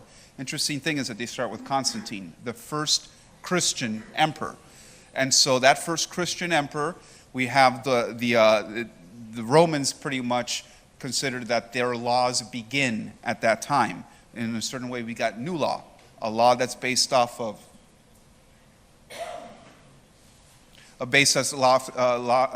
that's based off of Christianity. The second thing we find it is the Novelle Marciani, and so this is another compilation of laws by one of the emperors, Marcian, and he was kind of this philosopher emperor. He was actually known for his philosophy. And so he re-examined and did a kind of what we call a judicial review of some of the laws that were done by his predecessors as well. Book 5 is interesting. This is where we're going to find one of the mentions, and this is the later mention, so it's not in chronological order. Book 5 is dedicated to estate law. So laws talking about inheritances, laws talking about wills, testaments. It's in that context. It's interesting. It doesn't have anything to do with ecclesial or church or anything like that. Book 16, however, of that same law code is a book that deals specifically with Christian clergy. And so here we find 2 mentions of the deaconesses in book 16. That's telling us that at least in the legal mind and jurisprudence, these deaconesses were lumped together with the clergy. Now we're going to see that clergy doesn't necessarily mean what we think of it today. Today we think of clergy, oh yeah, the bishop, the priest, and back then it was much more wide. It didn't mean you were ordained, but it did mean you were at the service of the church. So we'll see that in a second.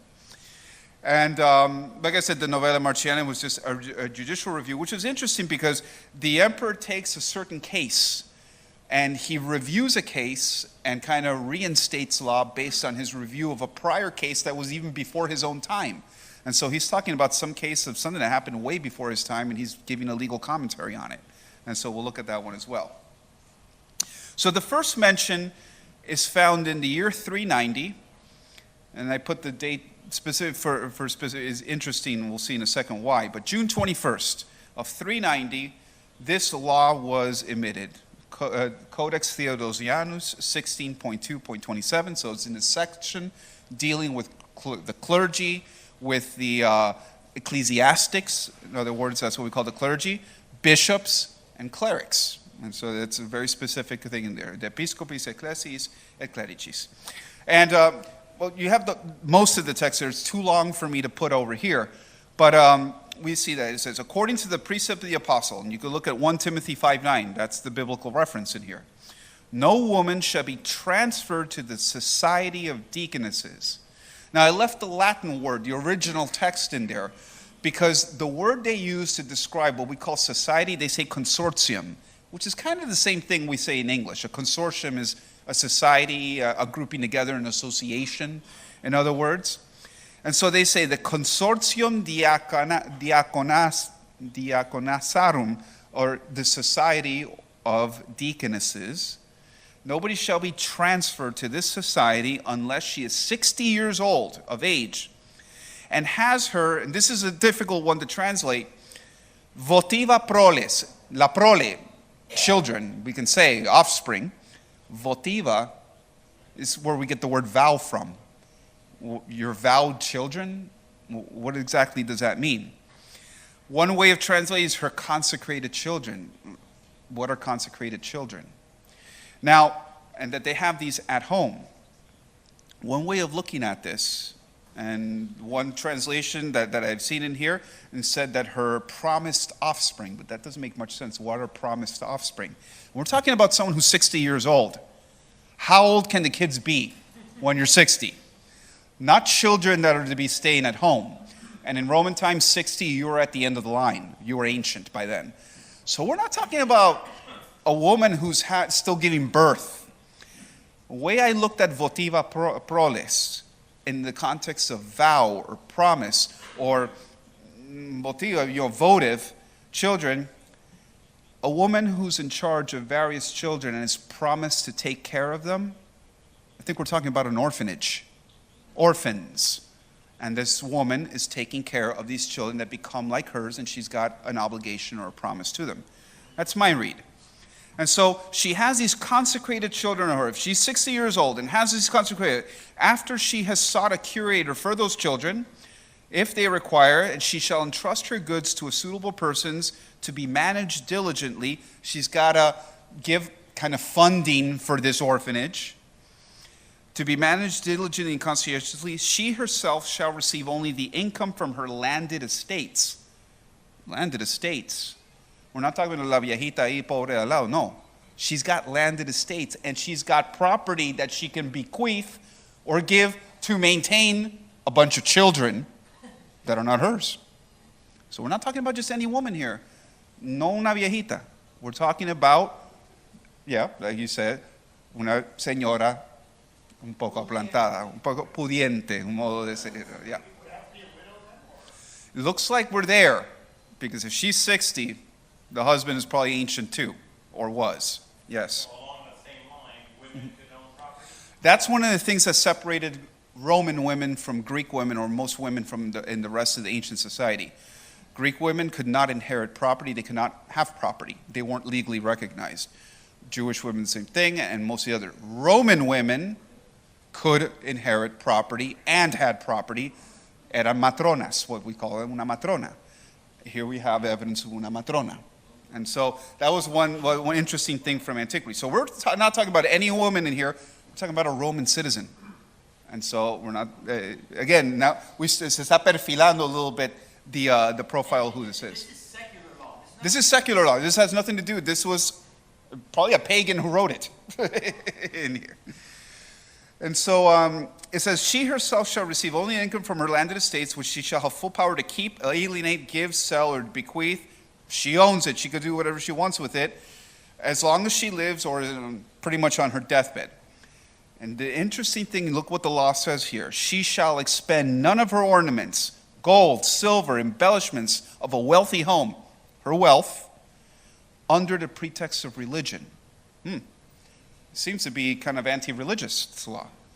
I can give it to whoever I want, but nothing under the pretext of religion. And they clarify at the end of the law, she shall transfer in writing all her property intact to her children or next to kin or to any persons whatsoever. However, when she dies, she shall designate no church, no cleric, or no poor person to inherit.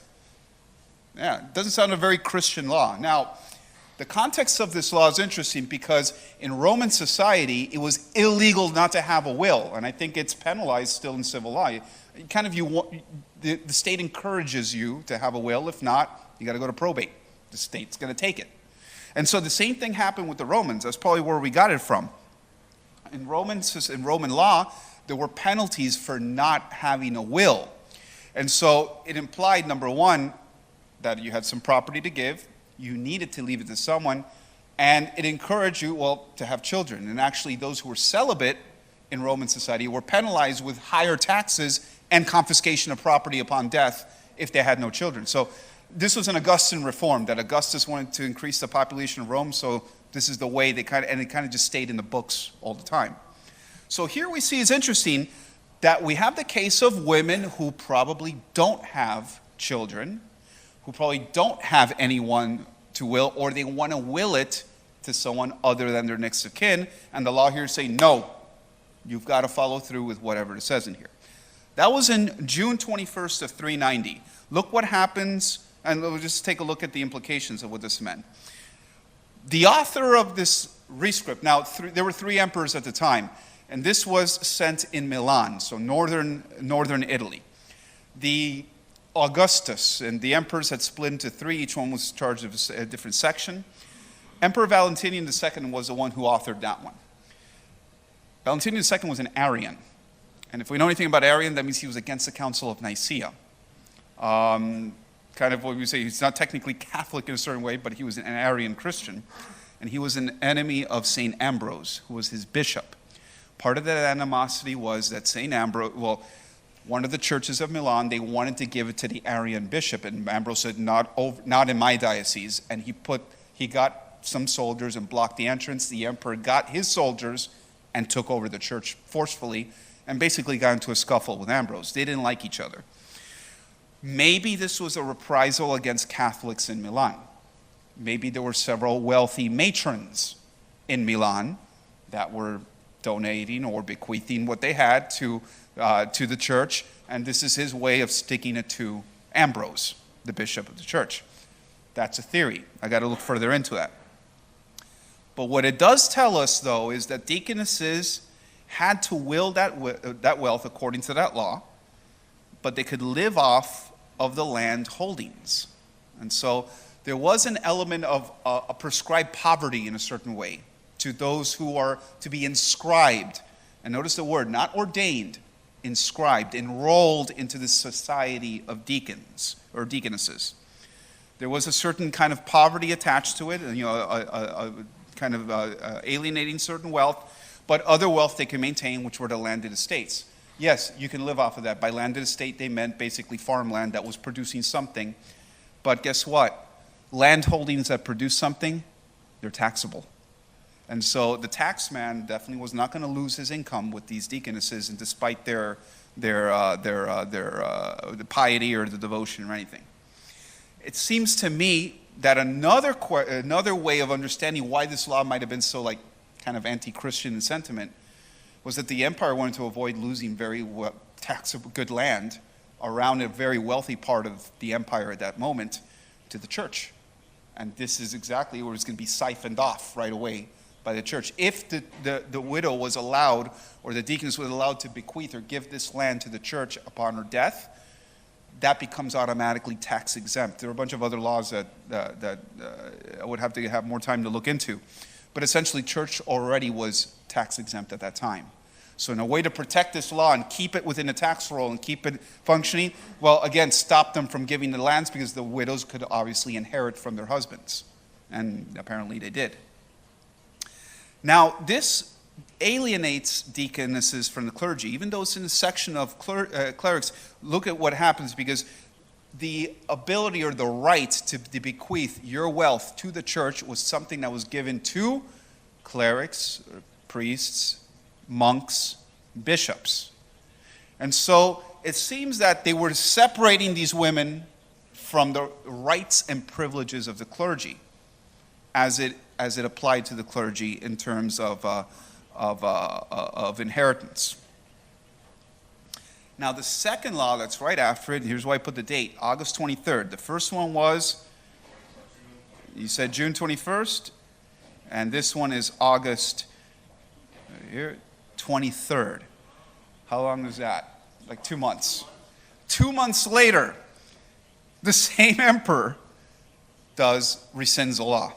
A law recently promulgated, these are his words, with reference to deaconesses and widows, to the effect that no cleric should inherit slaves, household wealth, and landed estates, not even under the name of the church, and that in the absence of kinsmen, basically, if you don't have any inheritance or if you have no children, by marriage, that's the Augustan law, or by blood, he should not conduct himself as an heir of the living under the pretext of Catholic discipline.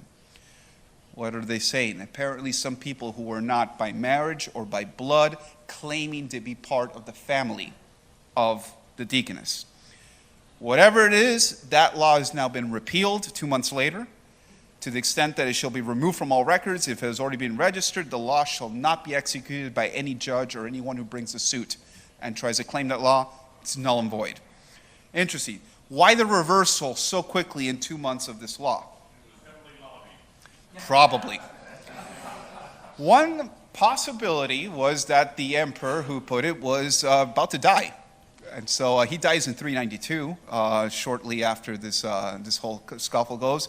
He also does resolve his problem with the bishop, so maybe the problem was resolved by the year. But what it tells us, though, and it's interesting, this restatement, even though the summary kind of tells us how it was being applied in 2 months. And this is what it reveals. Catholic clergy apparently were claiming kinship with the deaconesses on the basis of religion. In other words, yo soy el hijo espiritual de la madre fulana. Oh, we say it still. Yo soy el hijo de tal y tal, even though, yeah, not by blood, not by marriage, but imagine you go to a pagan magistrate and he said, no, she willed this to me. And you're not the husband, you're not the son. I'm her son in Christ. The pagan goes, I don't know what to do with this. He sends it right back to the emperor. What do I do? This guy's saying he's a son of God. Oh, we're brothers and sisters in Christ. Does that count? The law didn't say it, so you got to revise the law again. And so that tells us, it apparently seems to be the argument that has been done in there to get around the prohibition in there. The deaconesses were claiming, this is my spiritual son. These are my sons or my brothers in Christ. Yes, they can inherit, and I'm complying with the law. And so that seems to be one thing that was going on. But what really comes out as a question is, should the deaconesses be even considered clergy? And so apparently now they're being thrown back into the clergy, or they're being lumped into the clergy as far as fiscal privileges are concerned. And that property or wealth that deaconesses had could actually be considered ecclesial patrimony, because if she can will it to the clergy or to the church, that means it becomes ecclesial patrimony, tax exempt for life. So that means, yes, the church patrimony can increase, and it can increase to the deaconesses. That puts them on a certain category all of a sudden. They're like on the radar, so to say. One more law. And 5.3.1, this is 434, so later, concerning clerics and monks. So once again, we see deaconesses are lumped together with clerics and monks in here. And if you just read the yellow, it kind of summarizes the law. Deaconesses, if they should die without having made a will, and if no parent of either sex or children or persons are connected, either by tie by blood or by marriage, basically is what it's saying in here. If they should not survive, the property which has belonged to the deceased shall be incorporated entirely into that of the sacrosanct church, or the monastery to which the deceased had been dedicated. So if I'm a monk, or you're a nun, or you're a deaconess, you have no children, you live celibate, or you've willed it all to this institution, or if you had nobody, but you were religious, the church gets it, not the state. Yeah, that seems to be a big sacrifice in part of the Roman Empire in there. And so, accepted though, as you see below, if any property actually was taxable before that, certain that, or if the cleric or the monk or even the deaconess technically was not tax exempt, and there were some clergy that were, even though they were clergy, the tax exemption didn't fall on them because they were too rich, basically, is what happened. Oh, no, they're not covered by this one. No, we're holding on to that estate. And so you can imagine where the lawsuit's going to be. They had probate also basically in the Roman Empire. And so the, oops, let me go back here. Yeah.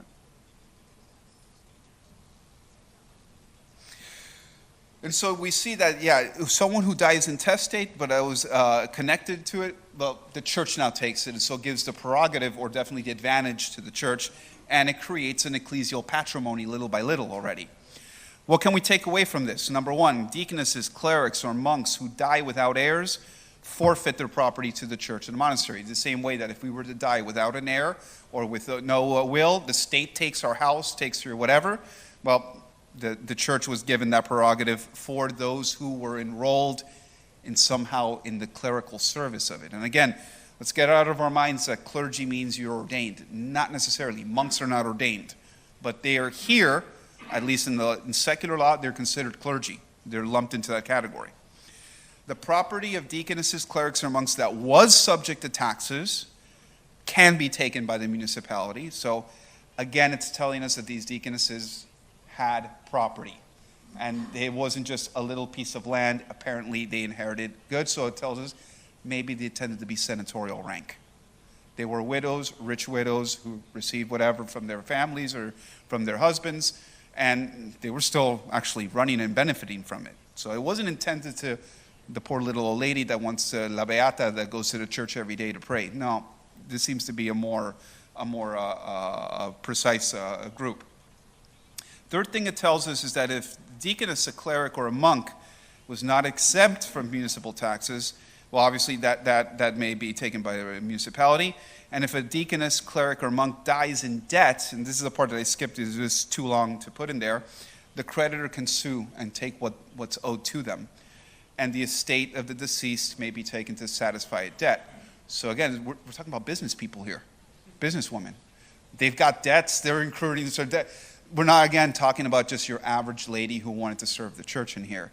Deaconesses tended to apparently be an upper echelon, wealthy group of Christians at this time. Now, the last time we see in law, again, there are many different mentions of deaconesses in other sources, but I'm just dealing with secular law only.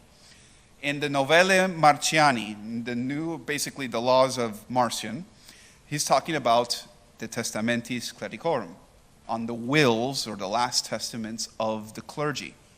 Once again, deaconesses are lumped into the clergy. And it says, and it's a very long thing, so I had to paraphrase it here, but if a widow, a deaconess, or a maiden, a consecrated virgin is what we call her today, a maiden consecrated to God, or a holy woman, or a woman who is called to any other name. By this time, by 455, apparently there were so many different names they gave to women that served the church that he's trying to get them all in here. They're called maidens, they're called deaconesses, they're called widows, whatever they may be. If you're a woman that's consecrated to the church, and you should suppose in your testament a church, a martyr shrine, a cleric, a monk, or the poor, or anything to these people in the form of property, that is valid. It cannot be taken away. It must be honored. So he's restating the law that was rescinded basically in there, and he's going over this this practice. He concludes saying, if any property should be conferred by gifts or also as an act of generosity by widows, as well as deaconesses or maidens who have been consecrated, or by holy women, well, I command that such gifts be valid with equal force, and so that it has to be protected. Why did the emperor go over this? This is kind of interesting. Again, this emperor was a philosopher, he was a jurist, he kind of went over old cases, kind of landmark cases, kind of like what I guess the Supreme Court would do today, and threw his opinion on it. He was the emperor, he could. He was reviewing the case of a certain Hypatia and Father Anatolius. Now, we don't know when this is, but apparently this was before his time, because he says, in the revered memory of the late Hypatia and Father Anatolius, so that means probably before him, they died before him in there. Apparently this case was brought up to imperial probate.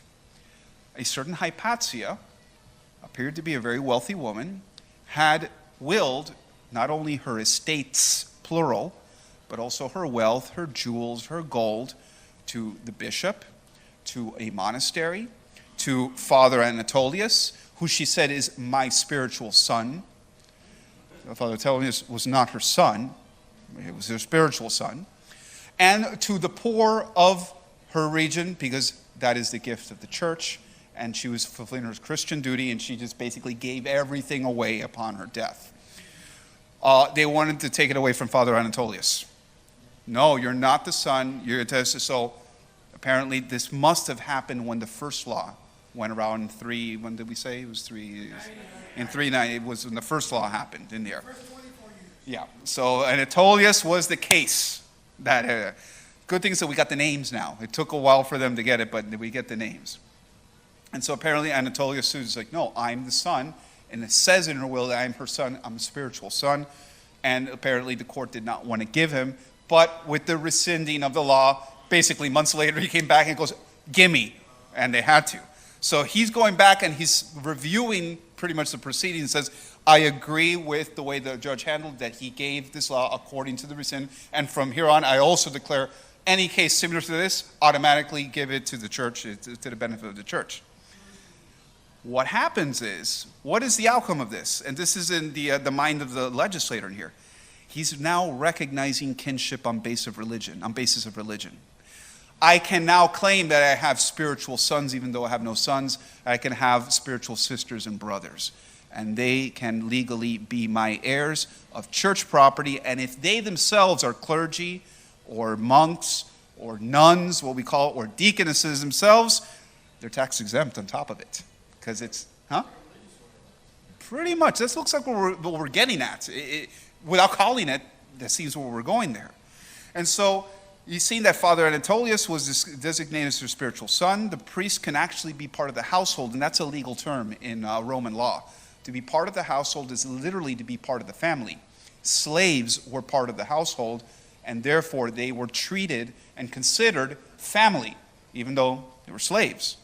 And they could be bought or sold, but if you were part of the household, enrolled in the household, you were considered family. And certain law applied to you as being a family member. So that means now hereditary law can be applied to someone who's not bound to you by blood or marriage. It could be applied to your household. So now these women are basically creating new households, Christian households, spiritual households. Interesting. Again, we're not talking about now just any nun. We're talking about, there's a reason why they call them Madre Superiora. They're forming a home. Now, the interesting thing is that the emperor himself notes that the previous laws tended to equate widows and deaconesses. So that's where we see, it seems that the deaconesses had to be widows already. It seems to be, because that's where they got the property from, that's where the wealth is based, and it seemed to be questions of succession in there as well. So apparently, even the emperor at this time is saying, yeah, deaconesses apparently were widows. So that seems to be a prerequisite.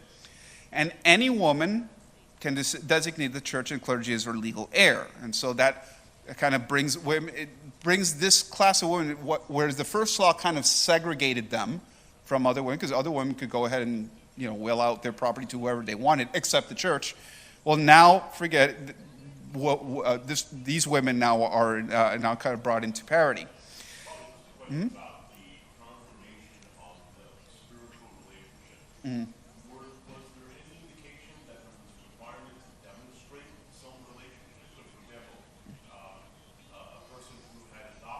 Mm-hmm. Mm-hmm. Mm-hmm. Or that had some sort of spiritual congregation, and that priest, came through the congregation. Was there any requirement to demonstrate? I suppose there would. And I can imagine in the case of Anatolius, he's like, look, it's right here, it's on her will, he's calling me her son. So, here it is. But, yeah. Oh, yeah, and this, I wouldn't know. I mean, they did have ways of doing it, though. I mean, they would be some sort of script or something that, to make it official as a record. Now, one thing that Marcianus concludes in his kind of lengthy review of this was that, again, he's using all the titles of women. So apparently, all holy women, whether it be widows, consecrated virgins, which are basically nuns for us, and deaconesses, he's lumping them all together. Apparently, it was the same thing, and like this law applied to any of them. It didn't matter which one they were. So it might indicate that, well, what we call a nun today was probably called the widow in some other place, or called a deaconess in another place, or called a consecrated virgin somewhere else.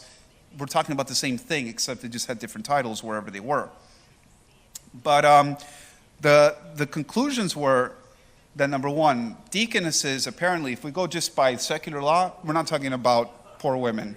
Yeah, we're talking about wealthy women to begin with. So it's already telling us kind of a stature already. Deaconesses most probably were always widows. That seems to be kind of a prerequisite to this. It's not telling us what they did so much, but who they were, and this is where the value of this law is. Deaconesses apparently seem to do some charitable work. If they're giving away their gold to the poor, or they're giving away this, they're doing charity. All right. More and more, it looks like we're what we call today a nun, a sister. I mean, they're doing charitable work. Not all of them are poor. Well, widows, in a sense, they're not married. We're getting there. It's like this is formulating it without calling it so. even though secular law categorizes deaconesses as clergy, I don't know for convenience sake, but it's there. I mean, the way that the civil law is looking at them is as if they were clergy. Church law does not recognize them as such. It kind of fails to use that. And so later on when you see in the councils and all that, they do mention them, but they're not counting them as clergy. So there is a dissonance in there. There seems to be a disparity in there. But it's interesting how secular pagans looked at them. It's like, yeah, they're all clergy. They lumped them together. Deaconesses would now be subject to the same fiscal exemptions as the rest of the clergy. So this is another reason why I would say that secular law considers them clergy, whereas church law doesn't, on the basis that they're held to the same fiscal privileges, which in Roman society, that's how you distinguish classes. We talk about classes today based on wealth. You know, the lower class, middle class, upper class. Not in Roman times. It was a little bit more than that. It was almost like caste. I mean, you were born into it, but you could have poor senators, and you had rich freemen, former slaves, that were richer than some, but they still remained in their social stratum. And so what it seems to be here that the new stratus that was created of this thing called clergy, deaconesses were now inserted into at least the social rank, secular rank. And there's two more things here. Clerical status at the time, again, as I've been saying over, does not imply ordination. And apparently, so because they're mentioning monks, and monks, by definition, are not necessarily ordained. And so they're included in all of this. What's the female of monk? Monha. Well, nun. In English, the word is not related to it. But the last thing, and I think here's the takeaway, is that the order of deaconesses most likely resembles a religious order, what we call today a religious order, but not holy orders. Doesn't necessarily mean that they were ordained. They belong to an order, like I belong to the Jesuit order, but not every member of the Jesuit order is ordained. Brother Mike is not ordained, but he's a Jesuit. You have Jesuit brothers. They're not going to be ordained either, but they're full-fledged Jesuits. And so what we see here, and in other language, they do talk about an order of deaconesses, but as much as it's a religious order, almost. A proto-religious order, without calling it that. And so that's kind of my 2 cents in this whole debate of it. Again, people today are trying to equate it to what we call the diaconate today, the male diaconate, or the diaconate as we know it. But that's kind of superimposing a modern understanding of the diaconate to something that was anachronistic, that's out of the time. We can't impose our definition today to something back. The same way we can't say clergy today is defined, starting with the diaconate, priest, and episcopacy. Apparently not back then. That wasn't the same thing, even though we're using the same word. Yes. Wait, real quick. If anybody has a question or comment, there's a microphone on. I have one here. Andres, I have one here. On each table, please utilize that for the folks on YouTube. Go ahead. I just think that, this looks to me like a legal definition. Mm-hmm. They're taking the word deaconesses out of context. Mm-hmm. The word deaconesses was used in Roman law. It wasn't, at least from what you've said, it looks like it wasn't used in, quote, let's call it church law, assuming that there was then. So basically, they were using it in a certain context in order to try to tax them, and they were trying to avoid taxes, but that has nothing to do with what the church was doing. Right. But people today are saying, oh, because they used the word deaconesses then, that means that they must have existed. Well, I'm sorry, but that's like revisionist history. Exactly. Looking at what you said in relation to the diaconess being a she, being with not a poor lady and so on, were the militaries capable of owning property just like any other man? Mm-hmm. Because it looks like that this was a little bit addressed to the widows of those military that unfortunately die in the field. And they were, she ended up with a lot of wealth. She may be not necessarily, inclined or not inclined to a particular religious, but she may have been very, very fond to helping somebody She was definitely related to the elite in a way or another. So they were kind of, this is a way to protect them so that she could be enjoying some of the wealth her husband created, at the same time, some freedom for her to dispose of them as she sees fit. I think it's interesting. You know, usually the secular law or the secular society won't legislate until there's a significant reason to do so. So to see the Roman law step in and say, wait a minute, we have a significant movement with these women who are, in a, you know, quote unquote, running away with our property and giving it to the church. We got to step in and do something. We got to put it in context because the first legal or fiscal exemptions that were given to clergy started with Constantine, so they had already been going on for almost 100 years. And so Constantine was very vague when he said, to the church, I give this right. Okay, what do you mean by church? Do you mean the bishops only, or do you mean... And so even lectors and the choir, oh yeah, we're clergy, we're exempt. No, not so fast. So they had to start defining what exactly we mean by church. It takes a long time. You see that But happen, you see that happen today? Yeah. People fight over what's the meaning of, lawyers fight about all these nuances all the time. Now, it's true what Eric said. Roman law was reactive. It was not proactive. So the emperor didn't think, let me think of what we're going to do to avoid having a tax problem in the future. No. When the problem presented itself, they had to figure it out. And so apparently they saw the problem of probably all these the people claiming inheritances from the deaconesses and saying, I'm tax exempt. No, you're not.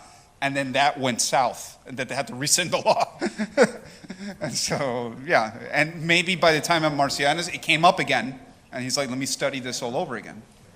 First, let me say that I'm not in favor of the deaconesses, and less so after tonight.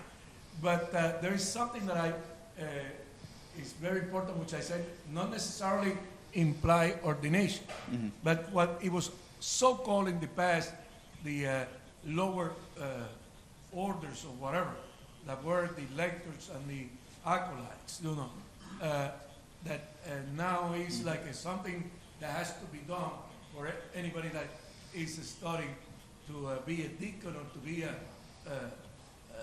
priest, you know. And that, of course, it doesn't imply an ordination, but it implies specifically some status and position within the church, because indeed that's how these positions and these studies bring about. And these are not allowed for women, and even though it doesn't imply an ordination, but they do many things. They are a lector, they are a communion minister, sometimes they even help the priest, and I figure that they could be able to apply at least up to that level that doesn't imply an ordination. I just think the important thing is to separate. I think the important thing is to separate secular or legal isms from church tradition, law, whatever you want to call it. Indeed. This is, at least the way you presented it, is altogether different. This has nothing to do with the church. This has to do with Roman law. But that's secular law. That has nothing to do with what was going on in the church. So for somebody to say, okay, if somebody is relying on these mentions to say, oh, this means that we had deaconesses then. Excuse me, they're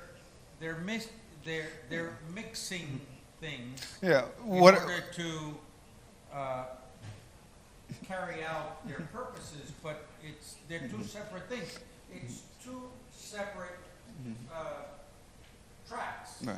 I mean, we can't deny that there were that certain people called deaconesses, apparently, because they're mentioned over and over again. So they did exist. Now, what they do and how they were, well, yeah, obviously this is not going to tell you, but it gives us an idea of who they were. And I think from that, because again, it's very scarce. So when you look at actual church references that talk about it, they don't say a lot about it. And so this gives us, I think, a profile that definitely church law or church references don't give us. But is there any mention in Roman law about the word deacon as opposed to Deacon shows up in the initial tax exemptions when they were clarifying who gets it. And so they start saying bishop, presbyter, deacon, subdeacon. Or in Africa, it was bishop, presbyter, deacon, subdeacon, lector. They were considered clergy. So the name shows up. What it does tell me, though, is that the legislator is unfamiliar with what these terms mean. So I was like, oh, yeah, whatever the Catholics call or whatever the Christians call it, this is what we're going to give the exemption. So, Father, a comment and a question. A comment relates to some of the historians, some of the studies on history have indicated that the development of Christianity and the Roman laws associated with the development of Christianity may have been one of the things that weakened the strength, particularly the financial strength of the empire. So hearing this, I can see where that may have developed, because this became such a common phenomenon, apparently, that the emperors were actually changing laws, within 30 years. So interesting, dynamic, because the church was strengthening at a time that the empire was actually weakening dramatically. However, that may have set the church up for strength in the Dark Ages, right? After the empire collapses, particularly in the West. The question, given that you indicated that this has been studied a number of times, why does it continue to be studied within the same century? Because the implications of that is that each prior commission got it wrong, right? I would say what that implies is that someone's not happy with the answer. They're not saying what they want them to say. Okay. By the way, table 1 is out of time, thanks to table 1 is out of time. So, but however, I do want to pay respects to Benny, because I think he made a very good point twice. He made a good point. So, well, my question is this: you said very specifically from the beginning that this was going to focus on secular law, but that there were other mentions about deaconesses elsewhere. So can you say anything about that, or? I need another half hour. You want it?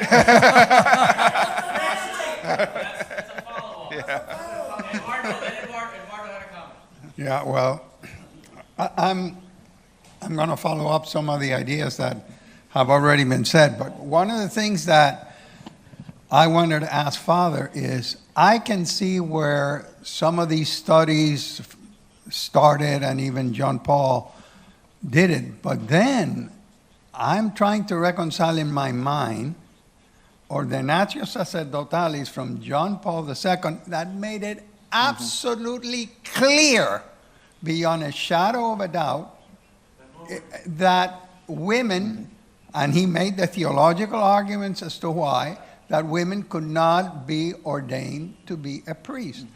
Now, if deacons are holy orders, how then can anybody imagine that you can study this to death unless you ignore what John Paul did? I mean, is it that people don't believe that the ordinary magisterium of the church, because John Paul II was asked, why not make this a dogma? And his answer was, this is part of the ordinary magisterium of the church. So are we ignoring the ordinary magisterium? No, that's what they would want to do, and definitely to reduce the value of tradition, because one of the things that our faith and the magisterium depends is not just on scripture but also tradition. And I say tradition with a capital T.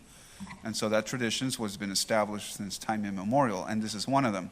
I would add on top of that, on top of, you can say your biblical and your theological reasoning and legal reasoning and whatnot, an anthropological reason. And that the equivalence of what we call a priest, whether it be Catholic or pagan even, but what is the priest but the pontifex? He's the bridge between the divine and humanity. The priest is, by excellence, the one who sacrifices to the divinity on behalf of everyone. He's the one selected to do it. Not everybody can do it. There tends to be certain people who are. In every culture, ancient culture, it's always a man. In the Egyptians, it was a man. In the Romans, it was a man. In the Greeks, it was a man. Yes, there were priestesses. They were the wives of the priests, and they carried the title by, we call it by the honor, by an honorific. And so you had the one of the famous cases are the Flamines. So these were what was called the Flaminian priests, which were the honorary priesthood that the politicians had. Their wives were also priestesses. They did not offer sacrifice. They just stood there with the candle. They were part of the procession, obviously, because they had to be with their husbands. You see this also in paralleled in our own society.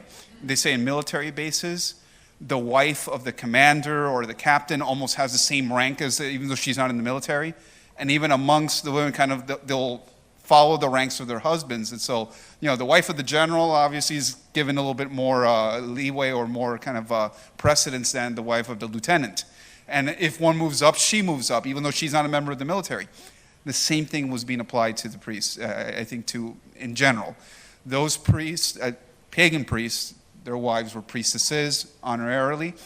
And at this moment, we did have priests, Christian priests, who were married, obviously, although it didn't seem that honor transferred over to the wives. Why? Because this was not a symbolic or just a ritualistic priesthood. It was something there. And I think there's that anthropological reason. The man is chosen. That just as the woman is chosen to give life, and you can complain about it, you can wish to get pregnant all you want, but you're not. Well, the man was chosen to offer the sacrifice. That's our burden to bear. Mm-hmm. One comment that I would add to what you said is the fact that it doesn't make sense because the priest in the church, when has the unique and sole power to consecrate, this is my body. If a woman says that, she's lying because you're acting in persona Christi. So how can that be? That's what I don't understand, why people object or think that women can be priests. When you're in a time of the gender fluidity and all that, then yeah, they're looking at it as like, well, you can't say Christ was really man, he means both. But no, we take that quite literally. I mean, I would say, you do see a female priesthood in some other religion, but they seem to be a little bit less developed, like in witchcraft. Yes, obviously the woman is the one who's filling the sacerdotal role, but yeah, in brujeria, and I think in the Norse, in the pagan Norse religion, same thing. The woman would do the sacrifice, but it's by exception, and we kind of, if you want to do the politically incorrect thing of grading or putting the development, not as developed as we'd say some of the other ancient religions were. Diego. No, okay, so a few things. So the first thing, thinking what you were saying about the priestesses sharing status by extension, it reminds me of the question of why we listen to anything that any first lady has to say. There you go. By excellence, that's it. We didn't elect her. Well, you listened to her. Yeah. But so on the previous slide, you have a sentence where it says that the deaconess can claim a priest to be part of that household. Does that imply that it's limited to one, or was there any sort of limit? No, apparently it would have been multiple. It could be several. And so that thing about the children, that's in the plural. Yeah, her spiritual children tended to be more than one. So again, we're talking about a woman that has the means to sustain many people. Right, but so that's on the giving side. But on the receiving side, can one person have part of more than one household? Good question. I don't know. I'm inclined to say no, but I can't. I don't really. I can't say definitively. Can I belong to two households? I don't think I could. I don't think it's. At least culturally, it wasn't foreseen. But my last question: were these discoveries novel of yours, or has this been something that's been brought up previously? I'll just say that with what I've read from the commissions and all that, nobody talks about this. They're using the church sources that I mentioned, the tradition of Hippolytus, the apostolic tradition. They're using biblical references, theological. They're not going here. You know why? Because it doesn't come with narrative. So that's why I think I'm onto something. Thank you.